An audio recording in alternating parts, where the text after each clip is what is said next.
nijoroany ny sampana fifoazana. Hanomana ny foamam-panahintsika sikariavana hanatrika ny tompo amin'ny alalan'izao fanompo-pivavahana izao. Etỳ am-piantohana ny dekona izay miasa, dekona sy ny olona izay miasa, tokony anjara amin'ity an'itya dia ny sokajy mahatoky. Ny mitarika ny fampo-pivavahana kosa arak'izay efa hitantsika ny anatin'ny fandaharana eny am-pelatanantsika dia ny tenako izay birao ny sampana fifoazana synodam-paritany Antananarivo Atsinanana, ny mitondra ny tenin'Andriamanitra dia ny mitandrina ranomenjanahary sy lofirado marsiala izay tonian'ny sampana fifoazana Foibe FJKM. Ho an'izay rehetra malala an'Andriamanitra sady voantsy ny masina, ho ampitomboina ao aminareo anie ny fahasoavana sy ny fiadanana avy amin'Andriamanitra ray sy Jesosy Kristy mpamonjy.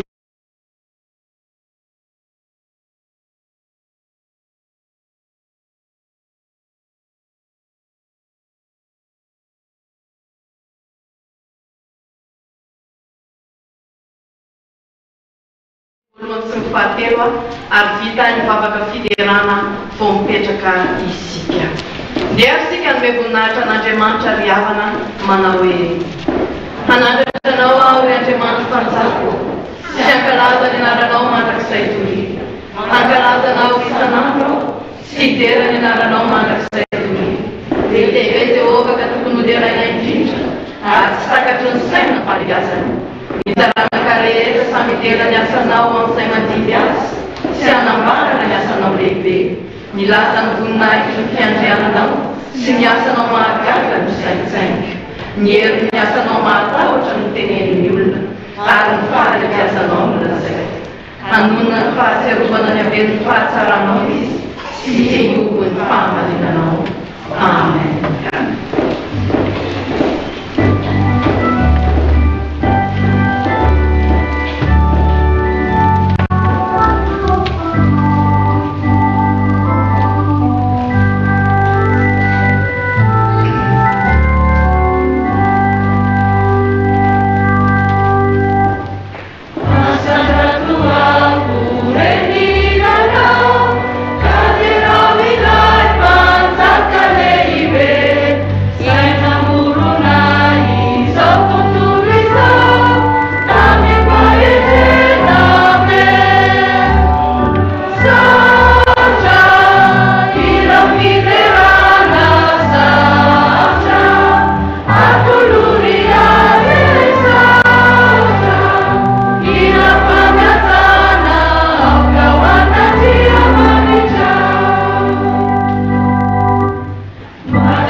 Midera sy mankalaza ary mampiavonahitra ny anaranao zahay.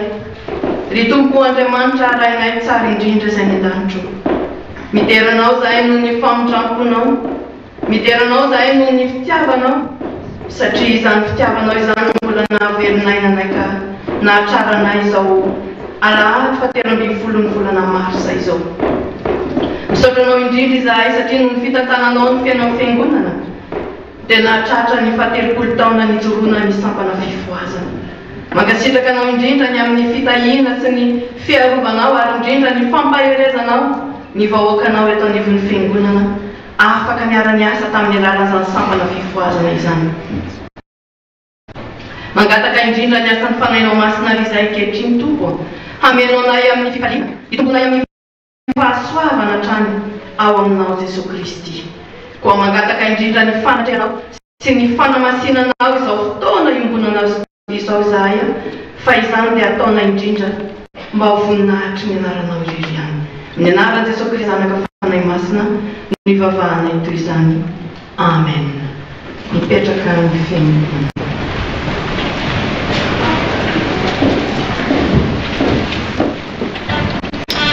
Henoy amin'ny fanajana ara-kehitrindriavana ary eritrereto fatratra izao teny anambaran'Andriamanitra ny sitrapony amintsika tsirairay avy izao indray. Fa hoy ny Tompo, fa asany isika voaforona tao amin'ny Kristy Jesosy mba hanao asa tsara, tanterao ny famponao. Amen. Sambatra ny mahitsy lalana izay mandeha amin'ny Jehova, sambatra izay mitandrina ny teny vaolombelony ka mitady azy amin'ny rehetrarehetra. Amen.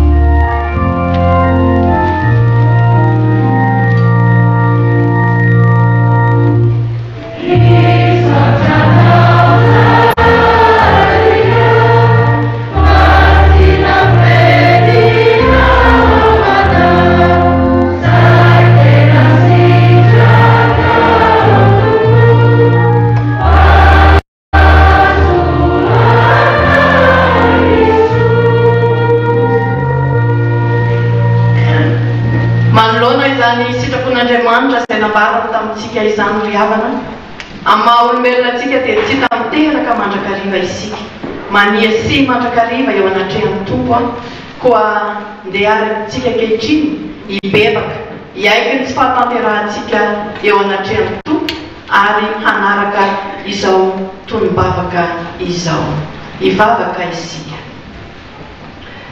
Le Andriamanitra rainay izay ny an-danitro, misaotra anao izahay noho ny sitraponao izay nomenao anay tamin'ity an'ity. Menatra sy mangahiahy izahay kehitriny satria tsy nahatanteraka izany didinao izany, tsy nanao asa tsara, tsy nahatanteraka ny asa fanompoana izay nanindrenao sy nifidiananao anay. Koa ankehitriny dia misaotra anao ny amin'izao mbola tsy fotoana izao izay hibebahanay eto anatrehanao. Mandra fonay anao Tompo ary aza mahafoy no mahasaraka anay anao mba ahafahanay mbola manefa izay asa nanarahanao anay. Jiovy mandrakariva ny foamam-pananay mba anjakan'ny teninao ary aoka izahay tena hiala amin'ny ratsy fanaonay ka tena hibebaka marina tokoa eo anatrehanao indrindra ao anatin'izao fotoana ny karimy izao. Dia mifona aminao izahay fa raha milasanay sy izay rehetra vitanay teo anatrehanao tokoatolo dia tsy mendrika izahay na dia ny anonona ny anaranao azy. Nefa ianao dia Andriamanitra fitiavana ka mbola mamindra fosy miantra aminay hatrany. Koa ankehitriny dia angatahanay izany vavaka izany amin'ny alalan'i Jesosy Kristy ilay mbola mifona ao anay eo ankavananao Andriamanitra iray. Misaotra indrindra Tompo. Amen. Rehefa nibebaka marina tokoa teo anatrehan'ny Tompo isika riavana, miaiky ny tsy fahatanterahantsika, ny Andriamanitra izay ivavahantsika dia Andriamanitra fitiavana, Andriamanitra mamindra fo, Andriamanitra tsy mitahiry fahatezerana mandrakizay. Koa ankehitriny raha iso amin'ny finoana sy ny fanantenana eo hitsanganana ny teny famelan-kelo ka omen'ny Tompo atsika.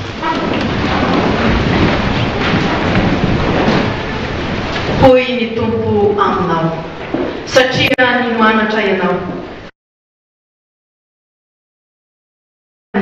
Aza matahotra ianao, fa efa nanavitra anao aho, efa niantso ny anaranao aho ianao. Izao dia izao no namono fahadisoanao, ary tsy ho tsarovako intsony ny fahotanao.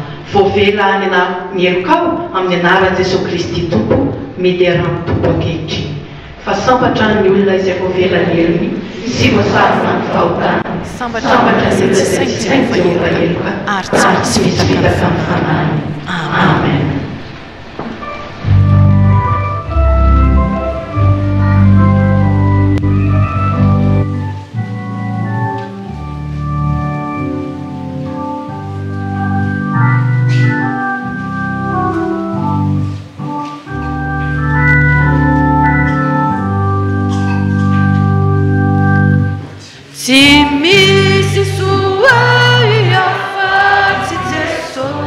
nafoky ny areny tany manankarenao mahita azy faly ao amiliry aho faly ao miaraka mily Jesosy tokana ihany na dia mandraza-bola manao hoe faly ao amiliry aho raha meloka ao amin'ny famoizam-po tsy misy fahazavana Jesosy kosa manao ay mpandofa ny lapany voninahitra faly ao miaraka mily Jesosy tokana ihany na dia mandraza-bola manao hoe faly ao amiliry aho koa satria voavela eloka teo anatrehan'ny tompo isika riavana dia ndeha isika hosa hanambara ny finoantsika eo anatrehan'ny tompo ka ndeha iombonantsika ny fanekempinoana apôstôlika mino an'Andriamanitra mpananjana sy ny tany ary mino an' Jesosy Kristy zanan'ilay tokana tompontsika izay nitorotoroana tamin'ny fanahy masina nateraka Maria Virjiny nijalina nanapaka Pôntsio Pilato nomboana tamin'ny hazo fijaliana maty ka nalevina nihidina tany amin'ny fiainatsita nitsangana tamin'ny maty tamin'ny andro fahatelo akatrao any an-danitra nipetraka eo ankavan'Andriamanitra raitsyto avy any avinitsapetsomay nino fanahy masinao fiangonana masina manera zao tontolo zao fiangonana ny olona masina famanakelo fitsanganana tena maty ary fiainana mandrakizay amen mipetraka fiangonana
dia tonga amin'ny fotoana filazana ny raharaha ny fiangonana isika riavana aorian'ireo raharaha sy asan'ny fiangonana dia hanao fanentanana ety anoloana ny solotena avy eo amin'ny AFF ireo taratasy voaray eo ampelantanana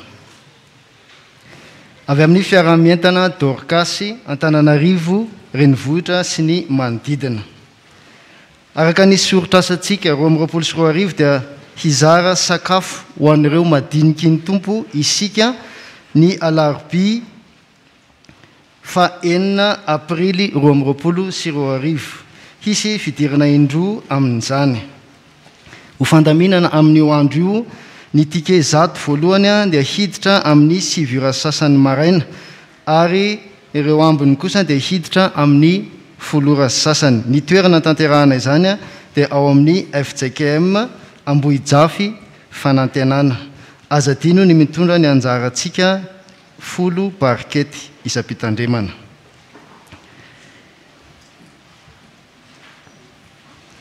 Sampanasa asa fitoriana ny filazantsara foibe araka ny tetiandro amin'ity taona ity dia ho tanterahana amin'ny fafito ambin'ny folo martsa ho avy izao ny komity lehibe ny sampanasa asa fitoriana ny filazantsara eto amin'ny synodam-paritany misy atsika. Izany dia atao ao amin'ny FJKM Betela Sud Ambohipo izay anomboka amin'ny 5 ora sasany maraina. Toy ny isan-taona ihany koa dia hanatanteraka ny hetsika opération fromage isika. Ary farany hanatanteraka ny fambolekazo ny sampanasa AFF eto Antananarivo sy ny manodidina ho fandraisana anjara amin'ny ezaka iombonana ao amin'ny azakazaka masina izay ataontsika amin'ny FJKM izany.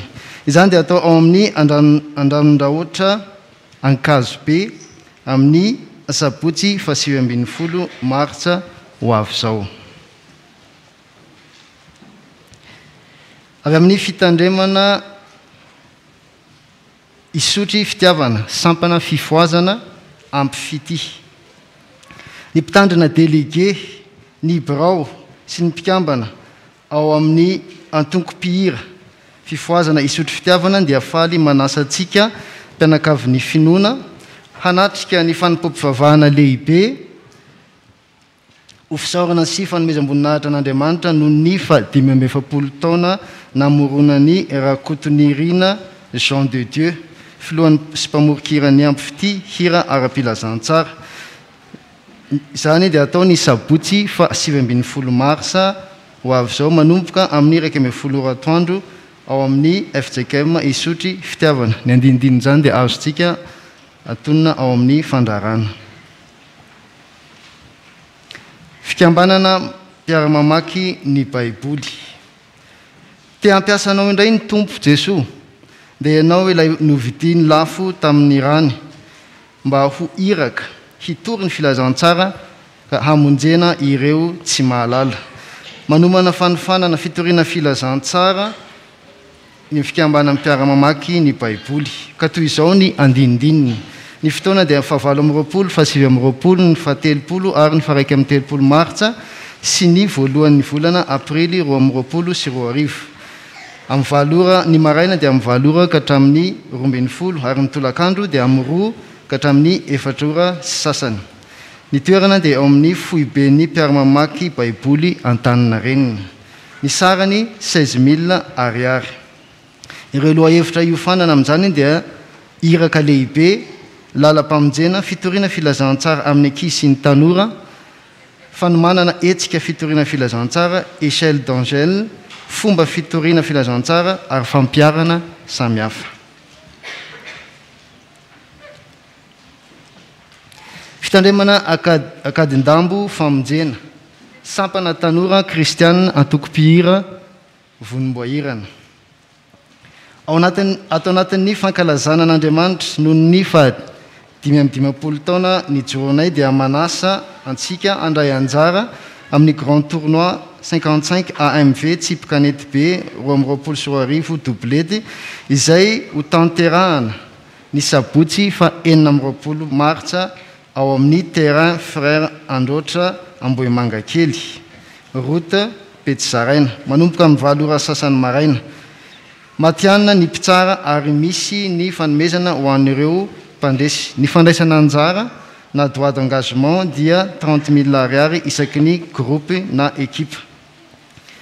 Koa indro ampiarahanay amin'ity taratasy ity ny fiche d'inscription izay aterina alohan'ny anombohan'ny fotoana amin'ny 7 ka hatramin'ny 7 ora sasany ao amin'ny andro faninanana. Ny andinindinin' izany dia azontsika jerena ao amin'ny fandrarana.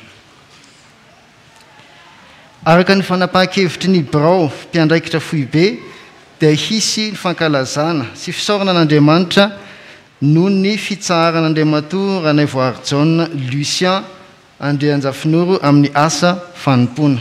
Ny andraikitra nisan'ny teto anivon'ny foibe FJKM dia andraikitra mampanampy ny filohan'ny FJKM Rony Fandimby nanomboka ny febroary taona 2013 ary hitsahatra ny Desembre 2020 ho avy izao. koa fifaliana no anasana anareo antsika iombona amin'ireto fotoana manaraka ireto. Ny fanokafana dia fantanterahana tamin'ny sabotsy lasa teo. Ny ivony dia ny sabotsy fa 4 aogositra ao amin'ny FJKM Ambalavao Isotry amin'ny 7 ora sasany maraina. Ary ny famaranana dia atao amin'ny FJKM Amboniloha Jerosalemako amin'ny 7 ora sasany maraina. Sekoly Alahady, sampana sekoly Alahady, faritra Avaratra Andohalo. Libraon'ny sampana sekoly Alahady ao anatin'ny faritra Avaratra Andohalo dia mampatsiahy ny tetiandro sy ny dindinika tsara ho fantatra momba ny SAM. Ny sabotsy fa 4 martsa 2024 dia tontolo andron'ny mpampianatra sekoly Alahady izay atao ao amin'ny sekoly Viné Ambohimalaza, samy mitondra sakafo sahaza. Ny talata fa 7 aprily kosa dia fandraisana ny lisitry ny mpianatra hanao fanadinana.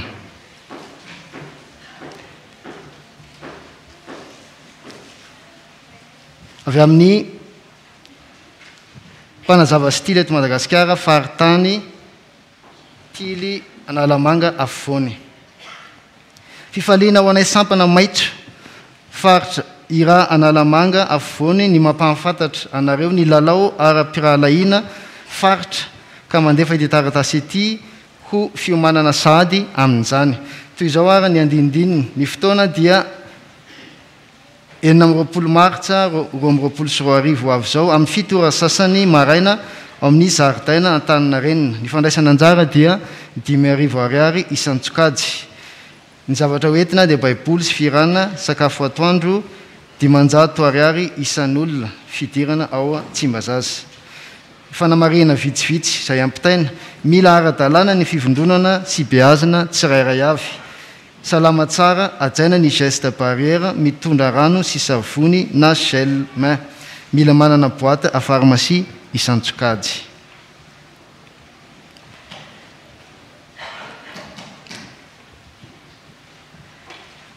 Avy amin'ny Institut de formation et de recherche pédagogique IFRP. Misaotra sy nideran'Andriamanitra fa tanteraka soamatsara ny etsika fanampom-pivavahana lehibe izay nitanterahanay avy amin'ny IFRP taranja scientifique taona faharoa izay nitontosaina niaraka tamin'ny antokopira ampifity avy amin'ny FJKM Isotry fitiavana ny sabotsy 10 marsa lasa teo tamin'ny chapelle militaire Amparibe Betongolo. Koa tsy hainay tompona andraikitry ny IFRP Ambodinandohalo sy ny mpampianatra ary mpianatra ny tsy aneo fisaorana mitafotafo ny mpitandrina sy ny fiangonana manontolo amin'ny FJKM Ambadintafo tamin'ny fandraisanareo anjara rehetra tsy akanavaka tamin'ny tapakila sy ny fitondranam-bavaka tamin'izany rehetra izany. Ka nazonay vokatra tsara tamin'iny mba anatraranay ireo tanjona izay kasainay tanterahana amin'izany.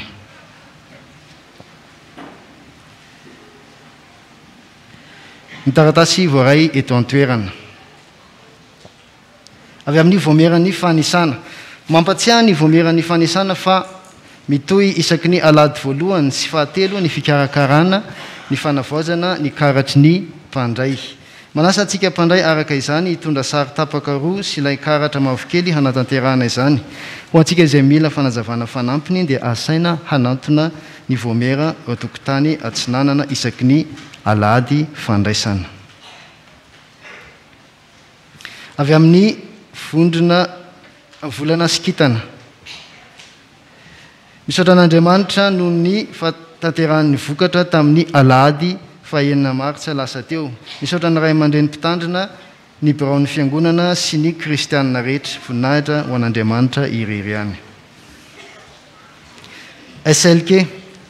Mianatra iresika SLK ny alarobia fa 12 martsa sy ny asabotsy fa 17 martsa samy manomboka amin'ny 2 ora sasany ireo fotoana ireo ao amin'ny Akany Ralbert ho fanomanana ny fandraisana anjara hira any amin'ny FJKM Ambatoroka ny alahady fa 20 martsa.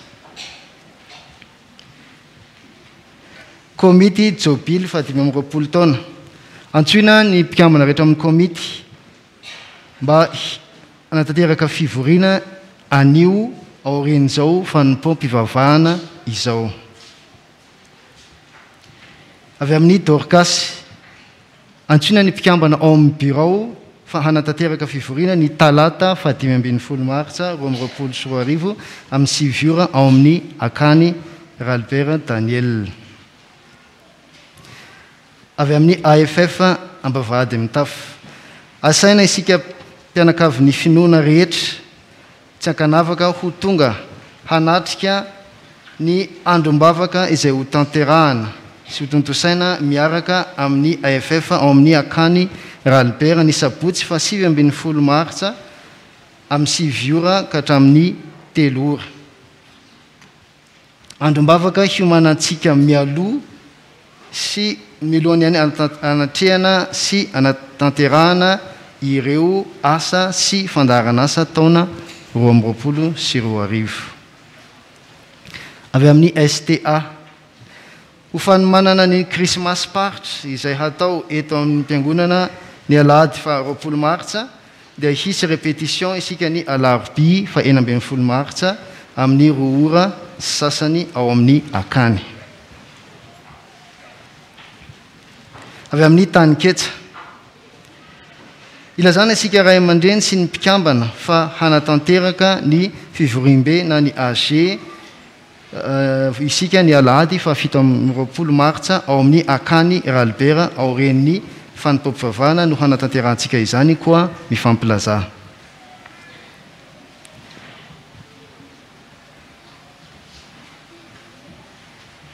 Mivory ny birao ny alarobia 15 martsa ao amin'ny tokantranony dokotera Faly ny mpampianatra no mitady rakitra ny 20 martsa 2024 mandritra ny Christmas party. Komity Akany Ralbert Daniel antsoina ny mpikambana rehetra amin'ny komity fa hanatanteraka fivoriana voalohany ny alahady 20 martsa 2024 aorian'ny fanompom-pivavahana ao amin'ny Akany Ralbert. Avy amin'ny hafa haroso amin'ny 2 ora sasany ny fandraisana ny ankizy anio entanina ho tonga amin'ny 2 ora sasany amin'ny 2 ora ny mpiandraikitra ao amin'ny Akany Ralbert ny fotoana.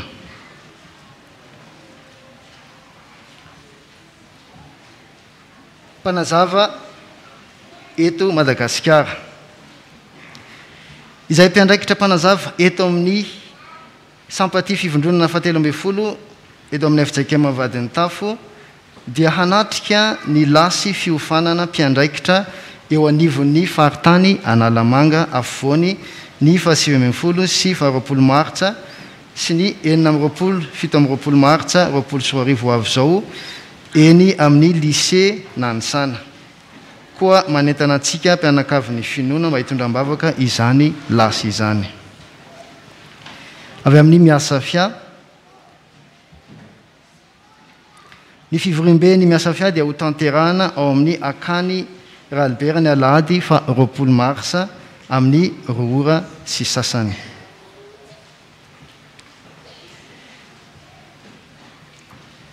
Antsoina ireo efa nivoaka setela eto amin'ny fiangonantsika hanatona ny fandraharana mba handaminana ny fotoana ahafahana iarabana azy ireo.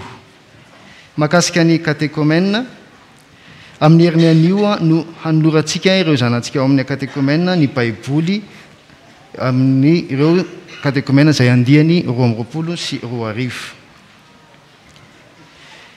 Rehefa nijana fotoana elaela ny fampandraisana an-trano no ny antony ame anara-pahasalamana dia ampandrenesina isika fa efa miverina izany ankehitriny.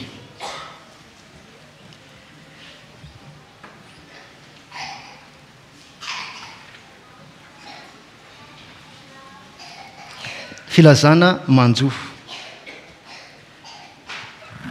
Sitrik'Andriamanitra no ny antsony ny malalanay Rakotoary Sarindra Avana teo amin'ny 7 taonany.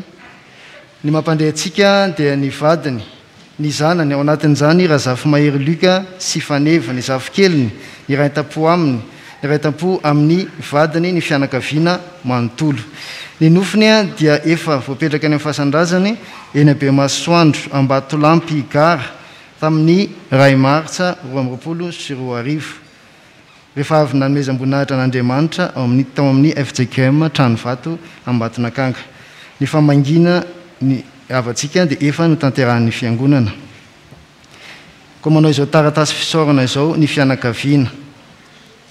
Ny vadiny Rakotoary Olivier, ny zanany Razafimery Lucas Faneva Mianadavy sy ny zanany ary ny fianakaviana manontolo dia maneho fisaorana sy fakansitrahana fieno ny mpitandrina sy ny fiangonana FJKM vadiny Tafo tamin'ny fitototoana naneo fiaraha-miory ary nampahery sy nitondram-bavaka tamin'ny namozana ny malalanay Rakotoary Sarindra Avana. Andriamanitra manaka-pahasoavana ny hamaly fity anareo. Dia toy izay ireo asa sy rarahan'ny fiangonana. Raky fisaorana ry havana. Misy ny havantsika izay nahazo fahasaorana avy amin'ny tompo dia manao raky fisaorana. Satria izao no ny raketan'ny fitiavany dia hamonjy sy hanandratra azy ho amin'ny avo aho. Satria malala ny anarako izy. Salamo faraiky amin'ny 90 ny andininy fa 470. Manolotra raky fisaorana noho ny fitiavana izay nomen'Andriamanitra ahy. Raky fisaorana 4 ariary mitsinjara toy izao ho an'ny pasteur Andrianary Soalain 2 ariary, pasteur stagiaire 2 ariary, Taniketsa 2 ariary ary afa 2 ariary. Mangataka vavaka ho fitohizany izany fitiavana avy amin'ny izany. Izany vavaka izany dia ho tantarahantsika mandritra ny vavaka fisaorana sy fangatahana. Dia toy izay ireo rarahan'ny fiangonana ry havana ho an'Andriamanitra irery ny voninahitra.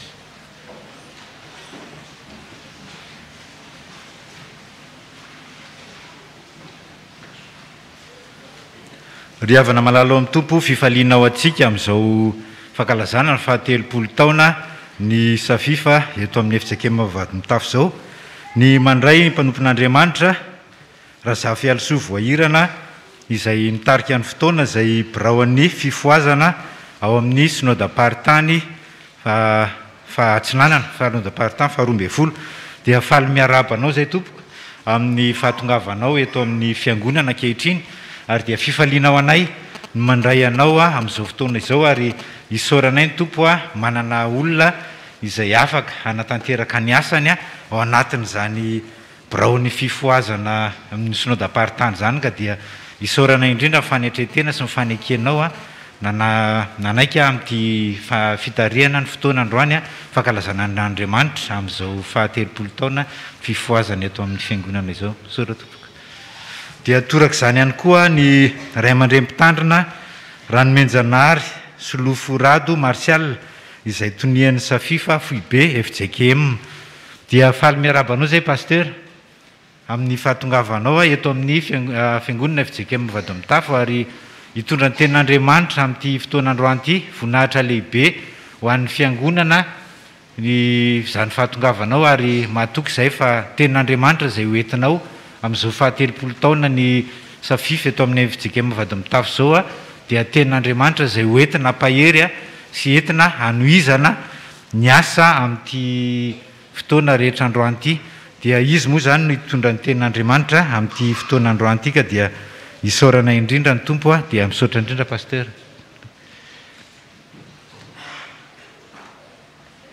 Ay azafady miala tsiny ay moa raha matoko kay niaraka tamin'ny tato ka dia makasitraka indrindra tompoko. Azafady fa dino.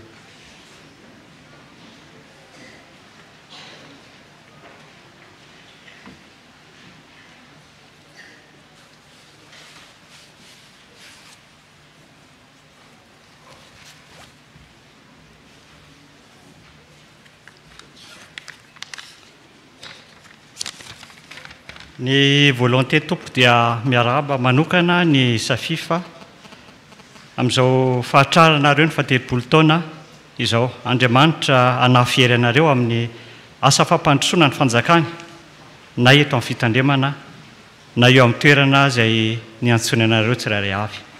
Ao aminareo neny fahasoavany manana ambiampy. Amen. Ry havana,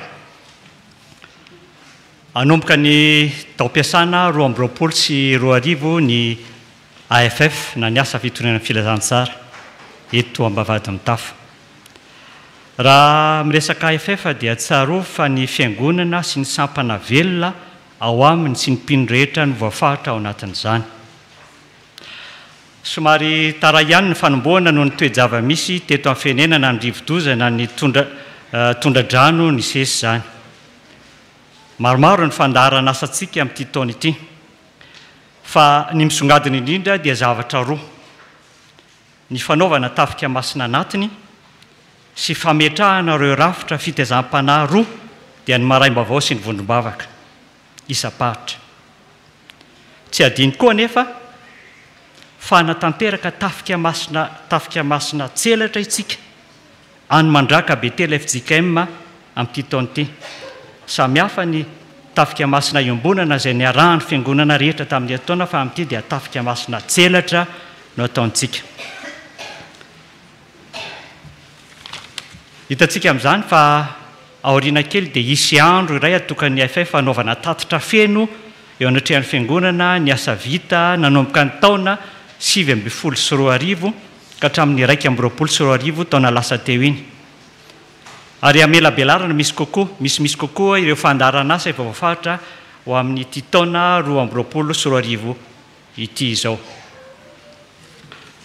Dia hitantsika amin'izany fa asa maro mavesatra sy mitaky fanoloran-tena sy fanamasinanteny izany. Ary izany no anomboantsika izao taom-piasana izao amin'ny alalan'ny androm-bavaka, izay anana ny loha hevitra hoe manamasina ny tenanareo, fa raha mpitso dia hanao fahagagana eo aminareo Jehova. Josoa 7:1-5. Ny mpitandrina Randrianarso Alain ray aman-dreny eto an-toerana no hamahava zany loha hevitra sy ten'Andriamanitra zany ho amintsika. Koa andeha hifampitaona isika amin'ny androm-bavaka ny sabotsy ho avy izao 17 Martsa 2024 amin'ny 7 ora ka hatramin'ny 3 ora tolakandro ao amin'ny akany Ralibera. Mariana fa tsy hisy fikarakarana sakafo manokana fa opôzy kosa ny amin'ny 12 ka hatramin'ny 2 ora dia ny tsiraray ny homana ny amin'izany na amin'izay toerana na sakafo hohaniny izany. Isaorana sady izay efa nivonona sy ny homana hanatrika izany androm-bavaka izany. Ary raha tsy afaka kosa ianao dia azadiny ny mitondram-bavaka ny fiangonana sy ny asa fitondrana filazantsara, baiko nomeny Jesosy ho an'ny mpianany sy ny fiangonana raha mbola tety an-tany izy. Ho aminareo ny fahasoavana sy ny fiadanana. Amen.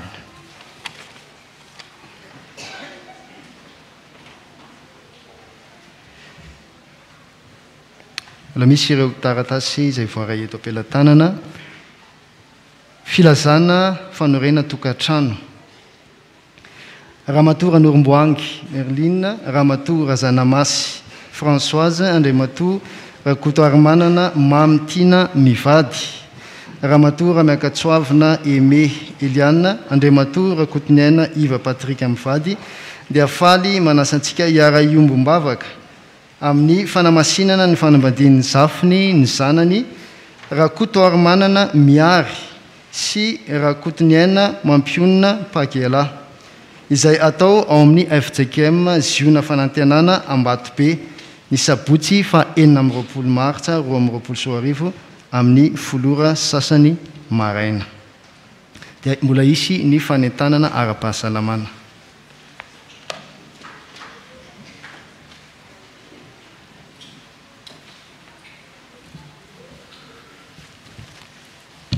Dia mbola faly miarabantsika rehetrarehetra ny tenako nitsoro etona misolo tena voameran'ny fahasalamana no fanentanana kely ara-pahasalamana ho antsika rehetrarehetra. Araka ny fantatsika sy ny efa mandeny amin'ny anao manjery maro samihafa ihany dia mbola misy tokoa ilay aretina atao hoe Covid-19, aretina izay aterak'ilay atao hoe coronavirus. Arety mandoza tokoa izy io ary tsy mifidy saranga, tsy mifidy tavan'olona fa mety ho vo daholo na lahy na vavy na lehibe na tanora na mahantra na manan-karena. Arak'izany tena manenika an'izao tontolo izao mihitsy io aretina io, kanefa fantatritsika kosa fa misy ireo olona sasana karazan'olona marefa izay mety anao tranga misy fahasarotana na hoe forme grave betsabetsaka ny sarangan'olona manao an'izany raha tsy temy fotsiny aho hoe ny olona diabetika ny olona manana tositra ambony ny vehivavy bevoka ny olona manana reti-po sy ny sisa maro samihafa za indrindra no nandraisana loha hevitra androany hoe ny hypertension artérielle na ny tositra ambony inona moa zany ny atao hoe hypertension artérielle rehefa maka tension zao tsika any mitom-pahasalamana na any an-trano dia misy taremarika anankiroa foana hita ny taremarika anankiray ambony iny ataontsika hoe pression artérielle systolique ary le anankiray ambany any atao pression artérielle diastolique raha ohatra ka mihoatra ny 30 le pression artérielle systolique zany hoe le taremarika ambony dia misy hypertension zay ny olona anankiray na koa mihoatra ny 20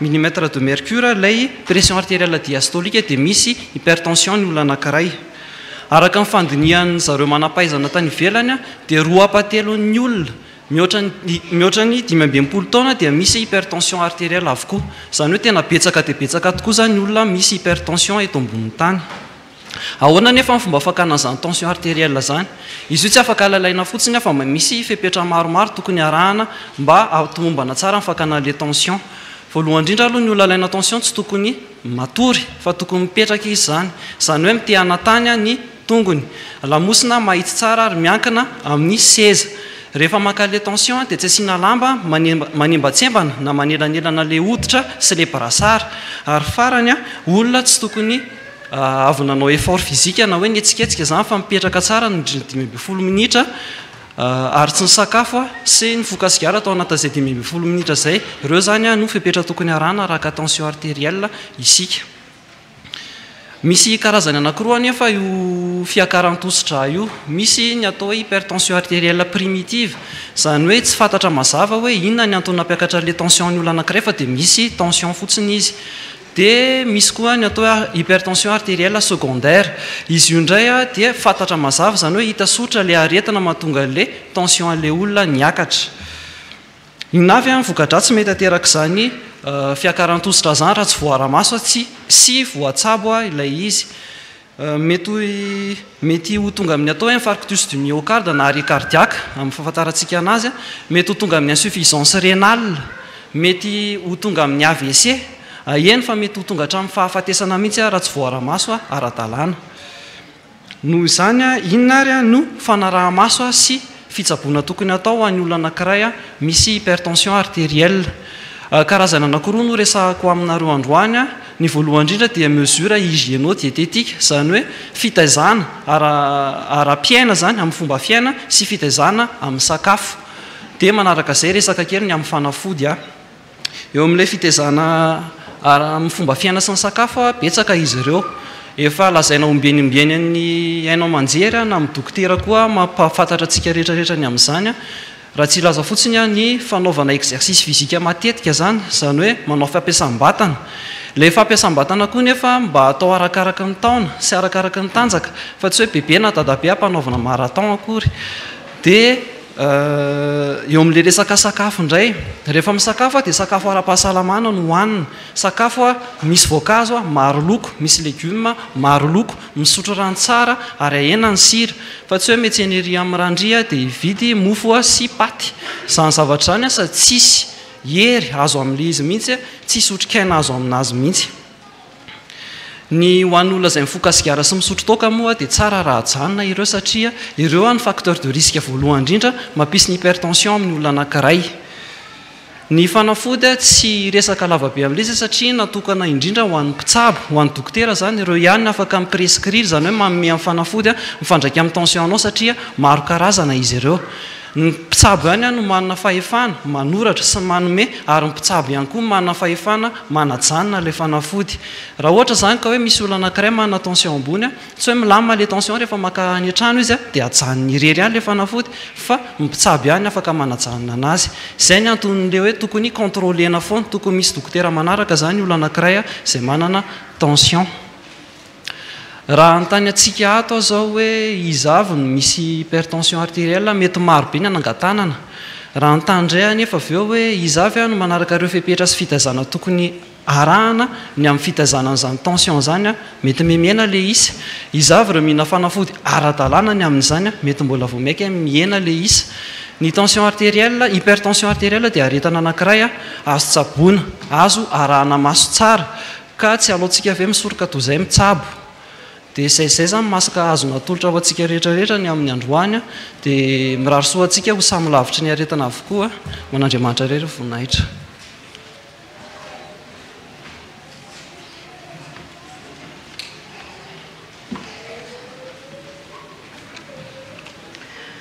dia misaotra indreo tompon'andraikitra isan-tsokajiny isika tamin'ny alalan'ireny fanentanana sy ny asan'ny fiangonana ireny a fa ireny no anambarana fa velona ny fiangonana ary dia miasa araka ny sitrapon'Andriamanitra. Manohy ny fampom-pivavahana isika amin'ny alalan'ny fanavaozantsika ny fanoloran-tenantsika ho an'Andriamanitra amin'ny alalan'ny rakitra dia ny atoko-pihira ao amin'ny sampana fifoazana miasa fia no anatanteraka ny anjara hira amin'ny alalan'ny hira fifoazana 450 fa tsy ho azy ireo ihany fa ho antsika rehetra izay fifoazana mahay izany hira izany a dia anatanteraka izany hira izany a isika 450.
Ianao maniraka no mandidy si avia mba meteza ianao mba hitantana ny didy izay no misafidy fa ianao maniraka no mandidy. Ny fahaizana faretsy ananana ihany fa ny afatrao ihany no lazaina fotsavava izay kely ery tsy mahay ny fanahy masina andrandraina ry Jesosy avia mba meteza ianao mba hitantana ny didy izay no misafidy fa ianao maniraka no mandidy ry Jesosy avia mba meteza ianao mba hitantana ny didy izay no misafidy fa ianao maniraka no mandidy. Raha eo imasonao sy izao tontolo izao tsinotsinona tokoa izaho nefa ny anaranao rehareana izao ka ny vonina hitrao mombanay ry Jesosy avia mba meteza ianao mba hitantana ny didy izay no misafidy fa ianao maniraka no mandidy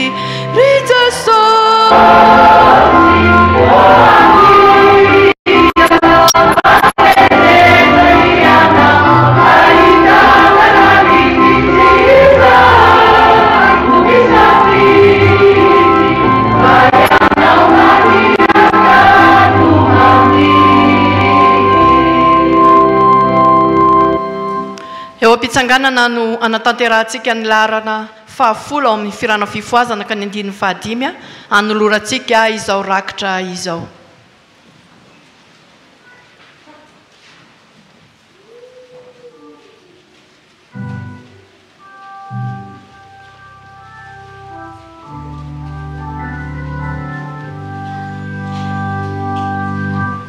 Tumpu isika teruasina fula si arena sirate ia nau nusitra ni uraisina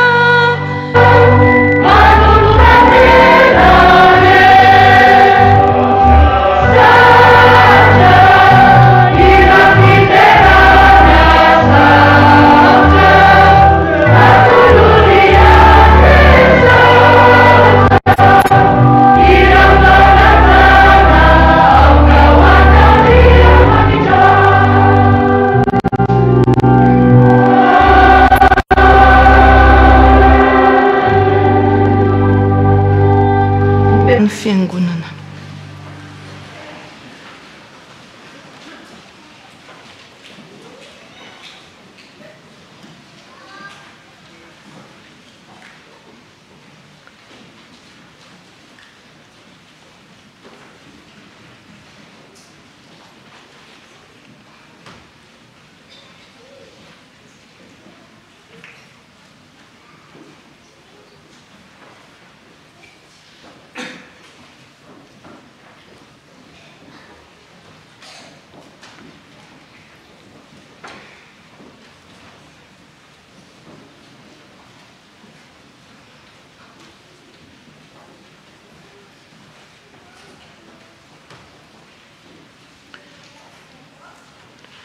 Tonga eo amin'ny fotoana izay ankalazana ny tenin'Andriamanitra isika riavana ka anomboantsika izany ny 10 minitra ho an'ny sampana sekoly alahady izay angatahana avy hatrany ny tompona andraikitra ho amin'izany mba hitsangana.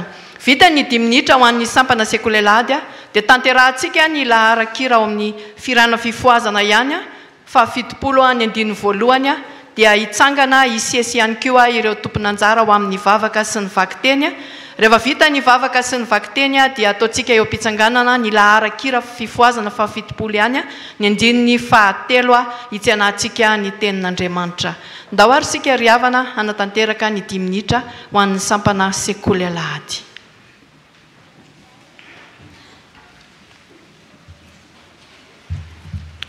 Faly miarabantsika rehetra na tratra izao fotoana ho an'ny ankizy sy ny tanora izao. Dia miaraba manokana ny sampana fifoazana na tratra ny andro lehibe androany izay 70 taona ary miaraba manokana ihany koa atsika ankizy sy tanora rehetra. Dia manasa atsika ankizy sy tanora rehetra mba hitsangana eny am-pitoerana.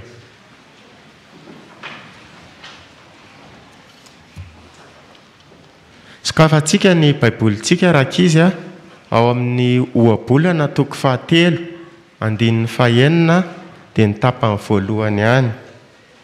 Ohabolana toko 7 andininy fahenina dia ny tapany voalohany ihany.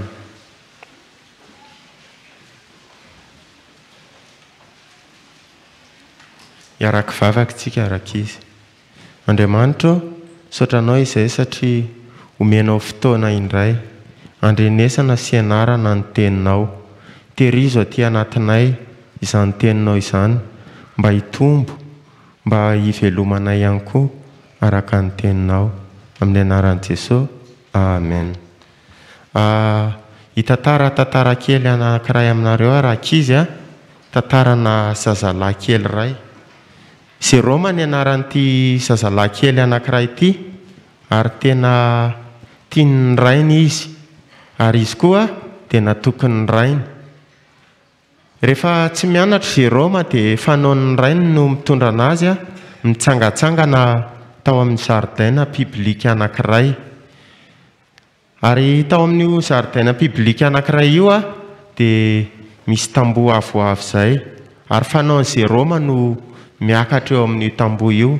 Ary rehefa tonga eny ambony eny izy dia asain'ny dadany misaoty. Dia misaoty izy dia tatazany dadany eny an-tsandriny. Fanao ny dadany foana izany zavatra izany rehefa mitondra ny Jerôma mitsangatsangana ao amin'ity zaridaina ity ny dadany. Taty aoriana nefany dia niay lehibe Jerôma, ary araka ny fanaon'izy mianaka moa dia mitsangatsangana ao amin'ity zaridaina ity rehefa tsy mianatra.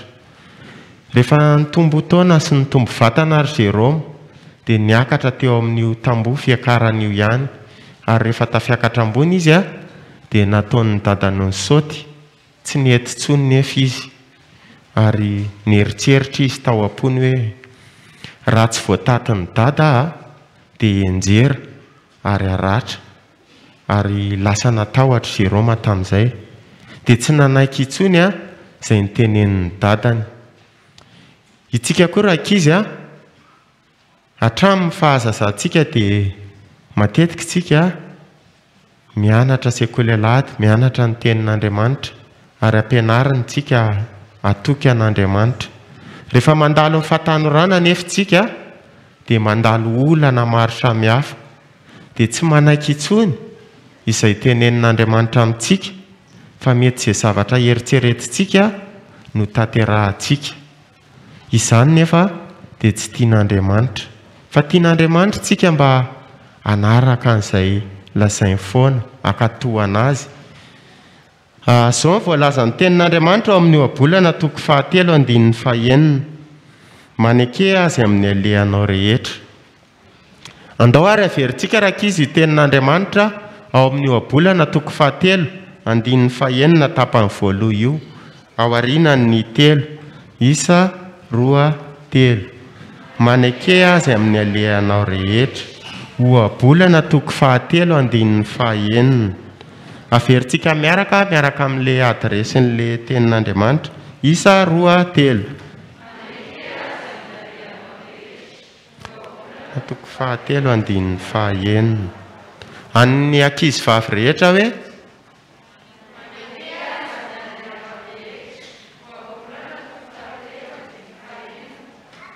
an'ny ankizy lahy kely rehetra indray ara sy ny tanora lehilahy. Maneke azy amin'ny alehanao rehetra. Ohabolana 7:9. Resin'le vehivavy ny lehilahy, ao ary miaraka daholo tsika rehetra, isa 2:3. Maneke azy amin'ny alehanao rehetra. Ohabolana 7:9. Dia tian'Andriamanitra tsika raha ankizy anaiky azy amin'ny alehantsika rehetra, na mitombo taontsika na miha lehibe, satria ny tenin'Andriamanitra miteny hoe na dia mandra-pantitra ao aza dia tsy miova ao. Andriamanitra tokoa tsy miova na dia mitombo ary ny taonantsika. Dia izay no tenin'Andriamanitra no zarainantsika, dia mahazo mipetraka tsika ho an'Andriamanitra irery ny voninahitra. Amen.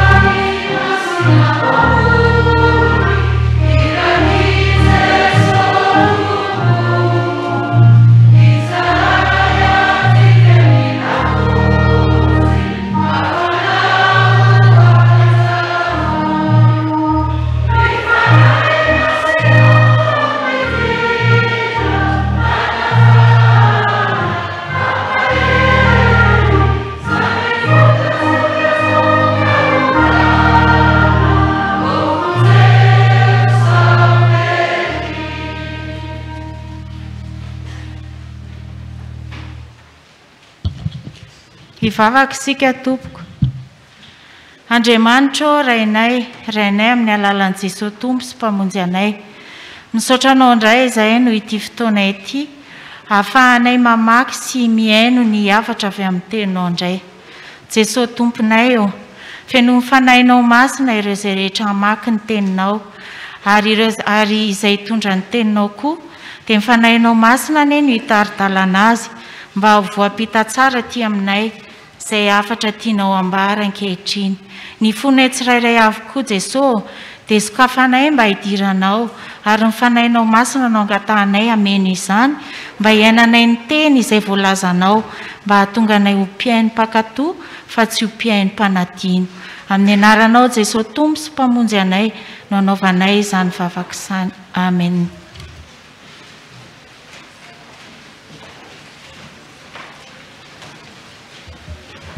Miaraka mamaky sy ny teny soratra masina isika. Izany dia hita amin'ny salamo. Salamo toko 5:1 ka hatramin'ny 12. Salamo toko 5:1 ka hatramin'ny 12. Amin'ny anaran'ny Tompo. Jehovah, enoy ny teniko, fataro ny eritreritro, enoy ny feo ny fitarainako, ary mpanjakako sy Andriamanitro, fa ianao no ivavahako. Jehovah, maraina no andrenesanao ny feoko, maraina no ivavahako aminao, ka hanandratra aho. Fa tsy misy Andriamanitra mankasitraka izay ratsy ianao, fa tsy Andriamanitra mankasitraka izay ratsy ianao.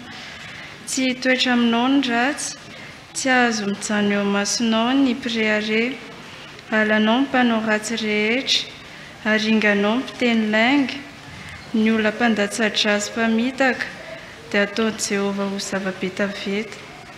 Fa izao kosa, noho ny habean'ny famindraponao, dia hiditra ao an-tranonao, iankohaka manatrika ny lapanao masina, amin'ny fatahorananao aho.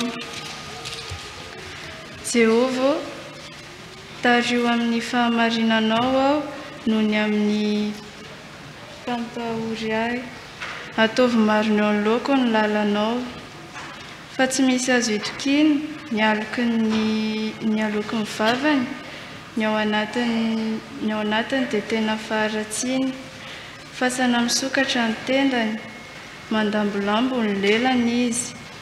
Eloha izy, Andriamanitro, aoka ho lavin'ny saina ataony izy.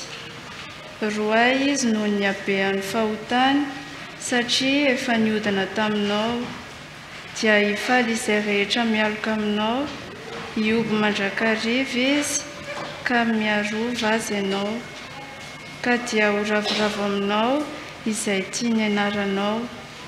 Fa ianao, Jehovah, mitahy marina, fankasitrahana no ataonao manodidina azy toy ny hampinga lehibe.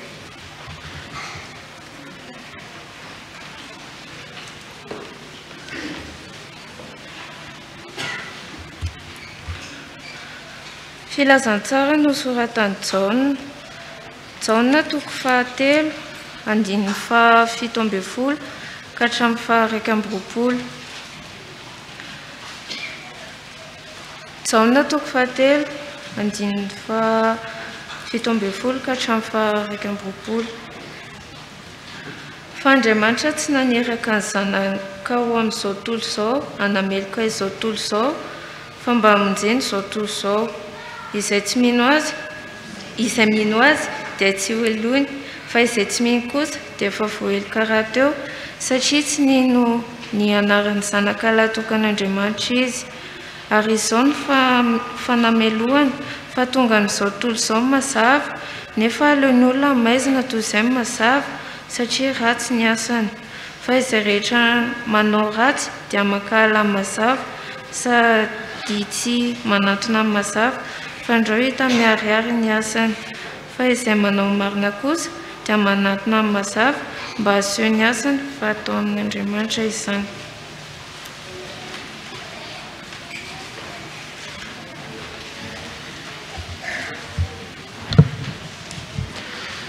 Epistily ho an'ny Romanina toko 7 ny andininy 7 ka hatramin'ny 20. Romanina toko 7 ny andininy 7 ka hatramin'ny 20. Ahoana ary manan-kavaly va isika? Tsy atsy akory fa efa voalazantsika raha teo mpanota avokoa, na ny jiosy na ny jetilisa. Araka ny voasoratra hoe, tsy misy marina na dia iray akory aza, tsy misy izay mahafantatra, tsy misy izay mitady an'Andriamanitra, samy minia avokoa izy rehetra. samy tsy mahasoa avokoa izy rehetra tsy misy izay manao ny tsara na dia ray akory aza fasana misokatra ny tendany ny lelany no anaovana fitaka ny poziny menarana no ao ambanin'ny molony feno ozina ny fangidina ny vavany ny tongony mimona anjatradra fandravana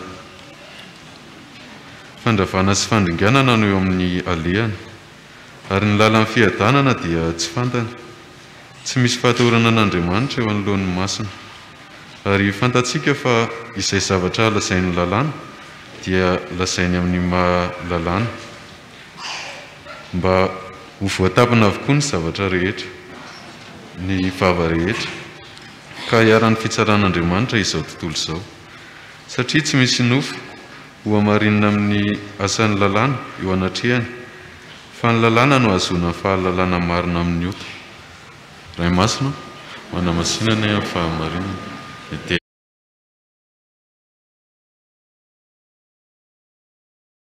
ano anatanterahantsika ny larakira voalahatra.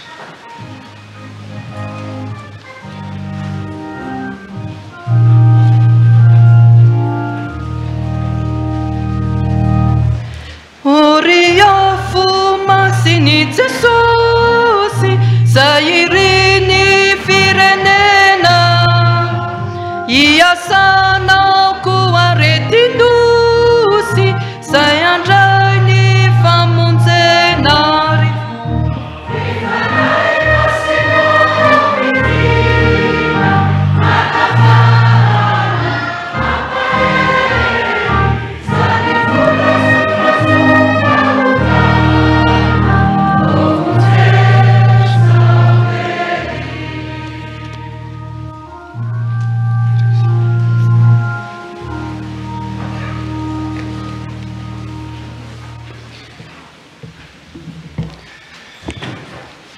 Riavana malala rehetra amin'ny tompo ampitomboana aminareo mandrakariva ny fahasoavana sy ny fiadanana avy amin'Andriamanitra raintsika sy Jesosy Kristy tompo. Amen. Dia fifaliana ny miara-manompo an'Andriamanitra miaraka amintsika menakavy amin'ity alahady faharoa amin'ny volana maritsa ity sady alahady faharoa teo amin'ny Karimy. Miaraba ny mpitandrana sy ny braon fiangonana isika mpiara-mivavaka rehetra fa dia miaraba manokana isika ny filosan'ny birao ary mikambana ao anatin'ny sampana fifoazana sy ireo siam-pitezana samihafa ao anatiny mahatratra izao fahatelopolo taonany izao dia miara-misaotra an'Andriamanitra lehibe tsika ny amin'izany fahasoavany nomeny atsika izany. Ao anatin'ny asa vavolombelona moa no anehoantsika izany fifampiarabana sy fijoroana vavolombelona izany. Fa manaraka ny liturjia isika dia tonga amin'ny fotoana izay andraisana ny afatr'Andriamanitra amin'ny alalan'izao toriteny izao. Eny am-pelantanantsika ny fandaharana misy ny teny faneva ny ty fahatelopolo taona ity. Dia ny Efesianina toko faharoa andininy fahafolo tapany voalohany sy ny Timoty faharoa toko fahaefatra andininy fahadimy tapany faharoa. Ndery sika rehetra no mba hiaraka mamaky izany teny faneva izany amin'ny anaran'ny tompo manao hoe vaasany isika voaforona atao amin'ny Kristy Jesosy mba hanao asa tsara tanterao ny fanomponao. Telopolo taona ny sampana fifoazana eto amin'ny fiangonana dia nandray izany tenin'Andriamanitra izany ho faneva mba hitsinjovana ny telopolo taona manaraka fa asantsika voaforona atao amin'ny Kristy Jesosy mba hanao asa tsara tanterao ny fanomponao. Andehany mba asaina hitsangana izay mba tanora moa zany lana vavy feno telopolo taona miaraka amin'ny sampana fifoazana amin'ity taona ity mba mitsangana hoe zay telopolo taona tonga eto zay tanora lana vavy feno telopolo taona amin'ity taona ity nanomboka tamin'ny janoary hatramin'ny desambra tsisy telopolo taona mihitsy aiza misy mba mikopakopa tanana kely manao kokoa izy zao feno telopolo taona aty ambony ohatrany tsisy raha ihany zany misaotra ny tompo mazotoerana efa lehibe a zany telopolo taona zany efa tsy ohatran'ny Jérôme matsony izy ro asena mitsambikiny efa tsy satsony zany hoe nareo fifoazana ety efa tena lehibe a tena ao anatin'ny fahamatorana angamby efa manambady mety efa mananjanaka azy sorana ny tompo zany reto tenin'Andriamanitra reto dia natambatra la Efesiana sy Timoty faharoa andraisantsika afatra lehibe dia ny raha ny tompo eto ary havana tsy isa mbolana na isa nalady akory a mahatoniany sambana fifoazana fobe no hitory tenin'Andriamanitra aminareo eto fa ny azo antoka dia mety andray mandeha any amin'ity taona ity dia mety amin'ny taona manaraka dia ny raha ny tompo eto aho hitondra afatra aminao amin'izao fahatelopolo taona ny sampana fifoazana zao afatra lehibe anankitelo no nampitondray ny tompo ahy ho anao amin'ity fotoana manokana ity amin'ny alalan'izao tenin'Andriamanitra zao ny afatra voalohany a dia afatra ho fampatsiarovana anao ny afatra faharoa dia afatra ho fampandinian-tenanao ary ny afatra fahatelo a dia afatra ho fampirisiana anao ireo zany ny afatra hoentiko nampitondray ny tompo ho anao amin'ity alady faharoa ity ao anatin'izao fahatelopolo taona ny sampana fifoazana zao ny voalohany a fampatsiarovana ny faharoa fampandinian-tena ary ny fahatelo dia fampirisiana andeha ary andalantsika tsirairay avy reo ny voalohany a inona le voalohany teo afatra fampatsiarovana inona ary ny ampatsiarovan'ny tompo atsika amin'ny alalan'izao tenin'Andriamanitra zao ao anatin'le afatra fampatsiarovana zany dia ny hoe tsarovy fa zanak'Andriamanitra ianao ahoana tsara hony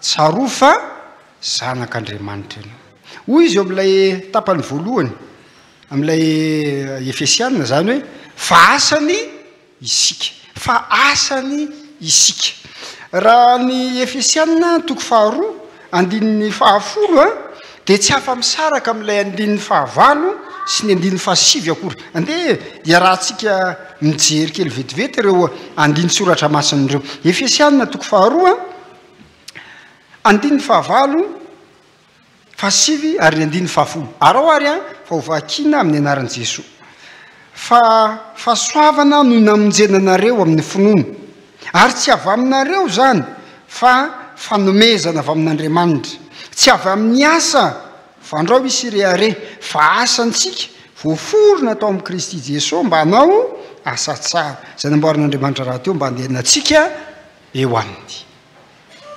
io zany a no lazaina hoe contexte ny avy ny teny hoe fa asantsika lazaina hoe tena asan'Andriamanitra Paoly apôstôly a no milaza zany ho an'ny kristianina tao Efesiana tao Efesosy nahoana moa no lazaina sy tsindrina tsara hoe fahasoavana eny namonjenanareo amin'ny finoana e asan'Andriamanitra ane ianareo e ianareo dia tsy miasa fa asan'Andriamanitra no nanome anareo zany fahasoavan-dehibe zany fa inona loatra ny zava-misy tao Efesiana no dia tsindrina tahaka zany hoe asan'Andriamanitra ny ianareo hoe nomen'Andriamanitra fahasoavana zao ry havana nisy fanompo-tsampina atsiravina sady tena nalaza tao Efesosy tamin'izany andro zany Efesosy zay tanàna lehibe anankiray nisy ny fandrosoana ary dia noheverina ho fandrosoana ny fananany Efesiana Andriamanitra manokana fananana inona hony Andriamanitra manokana ho azy ny anaran'io Andriamanitra io dia atao hoe diana tena mifona aminareo zay manana zany anarany zany tena neken'ny Efesiana io Andriamany bavy atao hoe diana io ny riarian'ny fatratra ny fananana an'io ary dia ny tompon'ny fatratra io Andriamanitra tamin'ny fotoan'andro ray nanarahana n'Andriamanitra ny apôstôly nitory ny tenin'Andriamanitra tao dia ny fanohatra sy ny fanandrana mandrakariva tamin'ireo mpanompo ny dianareo ny apôstôly ndray andro a dia nisy an'izany fifanandrinana zany andinge mba jerentsika ny asan'ny apôstôly toko fahasivy ambin'ny folo andininy fahavalo amby roapolo sy ny andininy fahaefatra amby telopolo asan'ny apôstôly toko fahasivy ambin'ny folo a andininy fa 8 sy ny andininy fa 4 araha oary fa vakiny zany a amin'ny anaran'i Jesosy eo amin'ny andininy fa 8 lotsika mamaky ary rehefa nandre zany ireo le olona atao Efesiana zany de tezitra loatra ka niantso hoe aona moa zareo lehibe dia nan'ny Efesiana avadikasika indray ny baiboly ao amin'ny andininy fa 4 fa rehefa fantatry ny olona rehetra fa jiosy izy de niredina niantso tokony hora roa izy rehetra ka nanao hoe lehibe dia nan'ny Efesiana rehefa nandre ny filazany tsara zany ny olona atao Efesiosy de miara-miredina izy rehetra hoe lehibe dia nan'ny Efesiana ny everiny fa lehibe ny olay Andriamanitra toriany apôstôly io diana io zao ry havana hatramin'izany a ka mandraka ankehitriny a de misy mandrakarivany hoe zanaky ny Andriamanitra ireo Efesianireo zany a de lazaina fa zanaky diana reo manompo sy manaraka ny fampianarana momba zany diana ny Efesiana zany reo fa ireto kristiany reto kosa de zanak'Andriamanitra de manompo sy manaraka ny fampianarana momba ny Andriamanitra tompony io ry havana malala isika kristiana ankehitriny kio isika kristiana ankehitriny kio de ampitsahaivina androany ka omena zao afatra ho fampatsiarovany zao hoe tsaro fa inona zanak'Andriamanitra ny ianao ary soratra masina maromaro de milaza an'izany raha tsy jerytsika ohatra ny salamo 2 de milaza hoe zanako ianao za niteraka anao an'io Andriamanitra no milaza amintsika hoe zanak'Andriamanitra tsika teo amin'ny fanaovana batisa de lazay rehefa zanak'Andriamanitra ny olona ka ilazany tenin'Andriamanitra hoe fa ianareo rehetra dia zanak'Andriamanitra amin'ny finoana ny Kristy Jesosy fa na izy ianareo natao batisa ho an'i Kristy dia mitafy an'i Kristy zay vita batisa rehetra zany de zanak'Andriamanitra ary rehefa mandray ny fanahy masina isika de ambara hoe ny fanahin'Andriamanitra no miara-milaza ny fanahintsika fa zanak'Andriamanitra isika androany de mbola ampatsiarovin'Andriamanitra aminao fa zanak'Andriamanitra ianao inona nefa ry havana ny tsy maintsy ho tsapatsika ny amin'izany filazany zany hoe zanak'Andriamanitra ianao nisy adevitra tsotra nataony Jesosy Kristy sy ilay manam-pahaizana anankiray atao hoe Nikodemosy androany ty manam-pahaizana ity tonga atao amin'ny Jesosy Kristy de nanontany hoe ahoana ny ataoko mba azahoako fiainana mandrakizay de ho Jesosy tsy maintsy ateraka indray ny olona vao mahazo mahita fanjakan'Andriamanitra dia gaga sy talanjo ty lehilahy lehibe ty de nametraka fanontaniana tamin'i Jesosy hoe ahoana no ahatongavan'izany iverina ny akibon'ireny indray fa ny olona de ho ateraka satria tsy azony tsara hoe ahoana moa le ateraka de nazavain'i Jesosy Kristy hoe ateraka ny rano sy ny fanahiny inona moa ny tia nambara amin'izany ry havana tia nambara amin'izany de zao rehefa misy ny atao hoe fahaterahana dia tsy miankina amin'ilay ateraka ny tanteraka io fahaterahana io fa miankina amin'izy miankina amin'ilay miteraka azy ianareo vehivavy zay vo avy mitsarovana manokana tamin'ny talata lasa teo tamin'ny valomarsy de mahatsapa an'izany mihitsy hoe ilay zaza no teraka de vokatry ny fanaintainana vokatry ny tebiteby vokatry ny fangiry firina miatra amin'ilay miteraka ary iaina ny renim-pianakaviana avokoa zany de ny ray mpianakaviana moa mitebiteby eo maravarana sy ny sisa zany hoe ilay ateraka zany de miandro fotsiny hoe ivoaka ao akibondrenina izy fa ilay miteraka no miaritra amin'ny marary de androany ampatsiarovina anao fa zanak'Andriamanitra ianao ary ny filazany zany tsy filazana tsotra fotsiny hoe zanak'Andriamanitra ianao de vita eo fa ny eo ambadika zany de zao arak'ilay Efesiana ny vakina tamintsika teo manao hoe fahasoavana ny namonjenanareo tsy avy aminareo zany fa avy amin'ny Andriamanitra fa asantsika fa zanak'Andriamanitra isika de miasa eo amin'ny fiainantsika mandrakariva Andriamanitra ny mahazanak'Andriamanitra tsika zany avy amintsika sa tsy avy amintsika tsy avy amintsika fa avy amin'izy avy amin'Andriamanitra de ilay Andriamanitra miasa eo amin'ny fiainantsika ilay andriamanitra misahirana eo amin'ny fiainantsika ary ny faratampony zany fahasahirana an'andriamanitra zany tsy zavatra mora sy tsotra kory fa ny zanan'ilay tokana no nomeny ho fanavotany atsika dia tsy mijanona eo ihany azy fa hoy izy eo amin'ny Isaia 5:1-20 manao hoe ny zanako sy ny asan'ny tanako dia aoka ho adidiko ihany sambatra ianao zany raha mba mandray zao afatra zao ka mahatsiaro androany hoe zanak'Andriamanitra misahirana tamiko Andriamanitra ary mbola miasa sy misahirana amiko Andriamanitra ka tsy ataoko tsinitsinina zany momba an'Andriamanitra zany eritrereto fotsiny aza hoe misy olona anankiray ny mirendre service anao hoe miala tsiny amin'izany fiteny hafahafa zany misahirana aminao mihitsy le olona ao anaty orana andro vitsivitsy dia farafakely ny inona nomenao azy fisaorana raha misy manome zavatsoanao kinga miteny hoe mahazo saorana le olona na dia ora fohy dia fohy sy andro vitsivitsy ary no nisahiranany taminao fa jerehany Andriamanitra misahirana aminao atreo amboka ka mandrakanitra mandra-pahanitra ny tompo mandra-pafotsy volonareo dia manino izao ihany no misahirana mitondra sy mitrotro anareo tonga eto ianao androany ry havana tonga eto ianao androany miara mivavaka isika miara mankalaza an'Andriamanitra no izao 70 taona sampana fifoazana zao ampatsiahivana sy ampatsiarovona anao fa zanak'Andriamanitra ianao matoy ianao mbola toy izao dia mbola eo Andriamanitra misahirana ny aminao